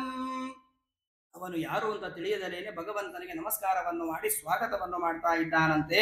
ನಿನ್ನನ್ನು ನೋಡಿದರೆ ಬ್ರಹ್ಮರ್ಷಿಗಳಂತೆ ತಪಸ್ಸನ್ನು ಮಾಡಿದವನಂತೆ ಕಾಣ್ತಾ ಇದ್ದೀಯಾ, ಹಾಗಾಗಿ ನಾನು ಏನು ಮಾಡಬೇಕು ಹೇಳು? ನಾನು ಯಾಗ ಮಾಡುವಂತಹ ಶಾಲೆಗೆ ನೀನು ಬಂದಿದ್ದೀಯಾ, ಬ್ರಾಹ್ಮಣನಾದವನು ಬ್ರಹ್ಮಚಾರಿಯಾದವನು ಬಂದಿದ್ದೀಯಾ, ನಿನಗೆ ಏನು ಬೇಕು ಕೇಳು, ಏನು ಮಾಡಬೇಕು ಅಂತ ಕೇಳ್ತಾ ಇದ್ದಾನೆ. ಅದರ ಜೊತೆಗೆ ನೋಡಿ ಹೇಗೆ ಭಗವಂತನಿಗೆ ಹೇಳ್ತಾ ಇದ್ದಾನೆ ಅಂತಂದ್ರೆ, ಆ ಬಲಿಚಕ್ರವರ್ತಿ ಭಗವಂತನಿಗೆ ಹೇಳ್ತಾನಂತೆ, ಅದ್ಯನ ಪಿತರಸ್ತೃಪ್ತಾಹ ಅದ್ಯನ ಪಾವಿತಂ ಕುಲಂ. ಇವತ್ತು ನೀನು ಇಲ್ಲಿಗೆ ಬಂದದ್ದಕ್ಕೋಸ್ಕರವಾಗಿ, ನಿನ್ನ ಪಾದ ಪ್ರಕ್ಷಾಲನೆಯನ್ನು ಮಾಡಿದ್ದಕ್ಕೋಸ್ಕರವಾಗಿ ಏನಾಗಿದೆ ಅಂದ್ರೆ ನನ್ನ ಪಿತೃಗಳು ಎಲ್ಲರೂ ಕೂಡ ಉದ್ಧಾರವಾಗ್ತಾ ಇದ್ದಾರೆ, ತೃಪ್ತರಾಗ್ತಾ ಇದ್ದಾರೆ. ಅದರ ಜೊತೆಗೆ ಪಾವಿತಂ ಕುಲಂ ಅದ್ಯ, ಇವತ್ತು ನನ್ನ ಎಲ್ಲ ಕುಲವೂ ಕೂಡ ಉದ್ಧಾರವಾಗಿ ಹೋಗ್ತಾ ಇದೆ. ಅದರ ಜೊತೆಗೆ ನಾವು ಏನು ಈ ಯಾಗ ಮಾಡ್ತಾ ಇದ್ದೇವೆ, ಇಷ್ಟು ಜನ ಇದ್ದರೂ ಕೂಡ ಈ ಯಾಗ ಪೂರ್ಣವಾದಂತೆ ಕಾಣಿಸಲಿಲ್ಲ. ನೀನು ಬಂದದ್ದಕ್ಕೋಸ್ಕರವಾಗಿ ಇವತ್ತು ಈ ಅಶ್ವಮೇಧ ಯಾಗ ಪೂರ್ಣವಾದಂತೆ ನನಗೆ ಕಾಣ್ತಾ ಇದೆ ಅಂತ ಹೇಳಿ ಭಗವಂತನಿಗೆ ಸ್ತೋತ್ರವನ್ನು ಮಾಡ್ತಾ ಇದ್ದಾನೆ. ಜೊತೆಗೆ ಯಾವ ಬಲಿಚಕ್ರವರ್ತಿ ಭಗವಂತನಿಗೆ ಕೇಳ್ತಾ ಇದ್ದಾನಂತೆ. ಎಲ್ಲ ಉಪಚಾರಗಳ ಷೋಡಶೋಪಚಾರಾದಿ ಪೂಜೆಗಳು ಮುಗಿದ ಮೇಲೆ ಭಗವಂತನಿಗೆ ಕೇಳ್ತಾ ಇದ್ದಾನಂತೆ, ಇಲ್ಲಿಯವರೆಗೆ ನೀನು ಬಂದಿದ್ದೀಯಾ, ನಿನ್ನನ್ನು ನೋಡಿದರೆ ಈಗ ತಾನೇ ಬ್ರಹ್ಮಚರ್ಯದಿಂದ ಮುಗಿಸಿಕೊಂಡು ಬಂದವನಂತೆ ಬ್ರಹ್ಮಚರ್ಯದಿಂದ ಕುಡಿದವನಾಗಿದ್ದೀಯಾ, ನಿನಗೆ ಏನು ಬೇಕು ಕೇಳು ಅಂತ ಹೇಳ್ತಾನೆ. ಯದ್ಯತ್ ವಟೋ ವಾಂಚಸಿ ತತ್ತತ್ ಪ್ರತಿಚ್ಛಮೇ ತ್ವಾಂ ಅರ್ತಿನ ವಿಪ್ರಸುತಾನು ತರ್ಕೆ ಗಾಂ ಕಾಂಚನಂ ಗುಣವತ್ವಾತ ಧಾಮಮೃಷ್ಟಂ ತತಾನ್ನ ಮುತವಾ ವಿಪ್ರಕನ್ಯಾಂ. ಆ ಬಲಿಚಕ್ರವರ್ತಿ ಕೇಳ್ತಾ ಇದ್ದಾನಂತೆ, ನಿನಗೆ ಏನು ಬೇಕು ಕೇಳು, ನೀನು ಬಂದದ್ದು ಹೇಗೆ ಇದೆ ಅಂದ್ರೆ ಯೋಗ್ಯವಾದ ಕಾಲದಲ್ಲಿ ನೀನು ಬಂದಿದ್ದೀಯಾ, ನಾನು ಯಾಗ ಮಾಡ್ತಾ ಇದ್ದೇನೆ, ನಾನು ಸಂತೋಷದಿಂದ ಕೂಡಿದವನಾಗಿದ್ದೇನೆ, ನಿನಗೆ ಏನಾದರೂ ಬದುಕುವುದಕ್ಕೆ ಗೋವುಗಳು ಬೇಕಾ ಕೇಳು ಅಂತ ಕೇಳ್ತಾನೆ. ಅಥವಾ ಚಿನ್ನ ಸಂಪತ್ತುಗಳು ಬೇಕಾ ಅದನ್ನು ಕೇಳು, ಅಥವಾ ಊಟ ಮಾಡುವುದಕ್ಕೆ ಮೃಷ್ಟಾನ್ನ ಬೇಕಾ ಮೃಷ್ಟಾನ್ನವನ್ನು ಬೇಕಾದರೆ ಕೇಳು, ಅಥವಾ ಬ್ರಹ್ಮಚರ್ಯ ಮುಗಿದಿದ್ರೆ ಅರ್ಥಾತ್ ವಿದ್ಯಾಭ್ಯಾಸಗಳು ಮುಗಿದಿದ್ರೆ ಮದುವೆಯಾಗುವುದಕ್ಕೆ ಕನ್ಯೆ ಬೇಕಾ ಅವಳನ್ನು ಕೂಡ ಕೇಳು, ಕನ್ಯೆಯನ್ನು ಕೂಡ ಕೊಡ್ತಾ ಇದ್ದೇನೆ. ಅಥವಾ ನೀನು ವಾಸ ಮಾಡುವುದಕ್ಕೆ ಏನಾದರೂ ಗ್ರಾಮಗಳು ಬೇಕಾ ಕೇಳು, ಗ್ರಾಮಗಳನ್ನು ಕೊಡ್ತೇನೆ. ಎಂತಹ ಗ್ರಾಮಗಳು? ಸಮೃದ್ಧವಾಗಿರ್ತಕ್ಕಂತಹ ಗ್ರಾಮಗಳನ್ನೇ ನಿನಗೆ ಕೊಡ್ತಾ ಇದ್ದೇನೆ ದಾನವಾಗಿ, ಅವುಗಳನ್ನು ತೆಗೆದುಕೊಂಡು ಜೀವನ ಮಾಡು ಅಂತ ಹೇಳ್ತಾ ಇದ್ದಾನೆ. ಇನ್ನು ಓಡಾಡುವುದಕ್ಕೆ ಕುದುರೆ ಏನಾದರೂ ಬೇಕಾ ಹೇಳು, ಓಡಾಡುವುದಕ್ಕೆ ಕುದುರೆಗಳನ್ನು ಕೂಡ ಕೊಡ್ತೇನೆ.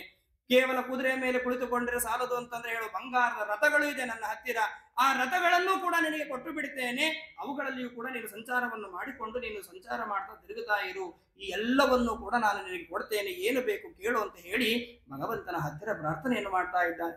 ನೋಡಿ, ಭಗವಂತ ಯಾರು ಅಂತ ಅನ್ನುವುದು ಅವನಿಗೆ ಗೊತ್ತಿಲ್ಲ. ಅಸುರ ವೇಷದಿಂದ ಅವನು ಕುಡಿದವನಾಗಿದ್ದಾನೆ. ಹಾಗಾಗಿ ಆ ಭಗವಂತನ ಯಾವ ಯಾವ ಪದಾರ್ಥಗಳನ್ನು ನಾವು ಯಾರಿಂದ ಪಡಿಬೇಕು ಅನ್ನುವುದು ನಮಗೆ ಗೊತ್ತಿಲ್ಲ. ಜೊತೆಗೆ ಭಗವಂತನೇ ಅಲ್ಲಿಗೆ ಬಂದಿದ್ದಾನೆ, ನಮ್ಮ ಪದಾರ್ಥ ಅಂತ ಹೇಳಿ ನಾವು ತಿಳಿದುಕೊಂಡು ಅವನಿಗೆ ಕೊಡ್ತಾನೆ. ಇದೇ ಮುಖ್ಯವಾದ ಉದ್ದೇಶವನ್ನು ಇಟ್ಟುಕೊಂಡು ಮುಂದೆ ಅವನ ಹೆಂಡತಿಯಾದವಳು ಕೇಳ್ತಾಳೆ, ಬಲಿಚಕ್ರವರ್ತಿಯೇ ಕೇಳ್ತಾನೆ, ಗಂಡ ಇಷ್ಟೆಲ್ಲ ದಾನ ಕೊಟ್ಟಿದ್ದಾನೆ, ಆದ್ರೆ ಅದು ಪುಣ್ಯ ಬರುವುದಿಲ್ಲ ಅಂತ ಹೇಳ್ತಾಳೆ. ಯಾಕೆ ಅನ್ನುವುದು ಕೂಡ ಅವಳು ಮುಂದೆ ಹೇಳ್ತಾಳೆ. ಹಾಗಾಗಿ ಭಗವಂತನಿಗೆ ಪ್ರಾರ್ಥನೆಯನ್ನು ಮಾಡಿದ್ದಾನೆ, ಏನು ಬೇಕು ಕೇಳು ಅಂತ ಹೇಳಿದಾಗ ಆ ಬಲಿಚಕ್ರವರ್ತಿಯ ಕಡೆಗೆ ಮಂದಸ್ಮಿತನಾಗಿ ನೋಡ್ತಾ, ಆ ಬಲಿಚಕ್ರವರ್ತಿಯನ್ನು ನೋಡ್ತಾ ಭಗವಂತ ಮಾತನಾಡ್ತಾ ಇದ್ದಾನಂತೆ. ಯಾವ ಭಗವಂತನು ಯಾವ ರೀತಿಯಾಗಿ ಬಲಿಚಕ್ರವರ್ತಿಯ ಹತ್ತಿರ ಮಾತನಾಡಿದ್ದ, ಜೊತೆಗೆ ಭೂಮಿಯನ್ನು ಕೇಳಿದ್ದಾನೆ, ಹೇಗೆ ಕೇಳಿದ್ದಾನೆ, ಎಷ್ಟು ಪಾದವನ್ನು ಕೇಳಿದ್ದಾನೆ, ಪಾದವು ಮುಗಿದ ಮೇಲೆ ಬಲಿಚಕ್ರವರ್ತಿಯನ್ನು ಏನು ಮಾಡ್ತಾನೆ, ಅದರ ಜೊತೆಗೆ ಮುಖ್ಯವಾಗಿ ಈ ಯಾವ ಅಷ್ಟಮ ಸ್ಕಂದದ ಕೊನೆಯ ಭಾಗದಲ್ಲಿ ಪ್ರಶ್ನೆಯನ್ನು ಮಾಡ್ತಾರೆ ಶುಕಾಚಾರ್ಯರಿಗೆ ಪರೀಕ್ಷಿತ ರಾಜರು. ಭಗವಂತ ಮತ್ಸ್ಯಾವತಾರವನ್ನು ಮಾಡ್ತಾನೆ, 2 ಬಾರಿ ಮಾಡಿದ್ದಾನೆ ಅಂತ ಕೇಳಿದ್ದೇವೆ. ಹಾಗಾಗಿ ಯಾವ ಕಾಲದಲ್ಲಿ 2 ಬಾರಿ ಅವತಾರ ಮಾಡಿದ್ದಾನೆ, ಯಾರ ಸಲುವಾಗಿ ಮಾಡಿದ್ದಾನೆ, ಮತ್ಸ್ಯಾವತಾರದಲ್ಲಿ ಏನು ಕರ್ಮವನ್ನು ಮಾಡಿದ್ದಾನೆ, ಅವುಗಳ ಬಗ್ಗೆ ನಮಗೆ ವಿಸ್ತಾರವಾಗಿ ವರ್ಣನೆಯನ್ನು ಮಾಡಬೇಕು ಅಂತ ಹೇಳಿ ಪರೀಕ್ಷಿತರಾಜರು ಶುಕಾಚಾರ್ಯರಿಗೆ ಪ್ರಶ್ನೆಯನ್ನು ಮಾಡಿದ್ದಾರೆ. ಅದನ್ನು ನಾಳೆಯ ದಿವಸ ಕೊನೆಯ ದಿವಸ ತಿಳಿಯೋಣ. ಅನೇನ ಭಾವಯ ಪುಣ್ಯಂ ತದವಾಪ್ನೋತು ಗುರುರ್ಮಮ. ಹರಯೇ ನಮಃ ಹರಯೇ ನಮಃ. ಮಧ್ವೇಶಾರ್ಪಣಮಸ್ತು. ಶ್ರೀಕೃಷ್ಣ ಅರ್ಪಣಮಸ್ತು.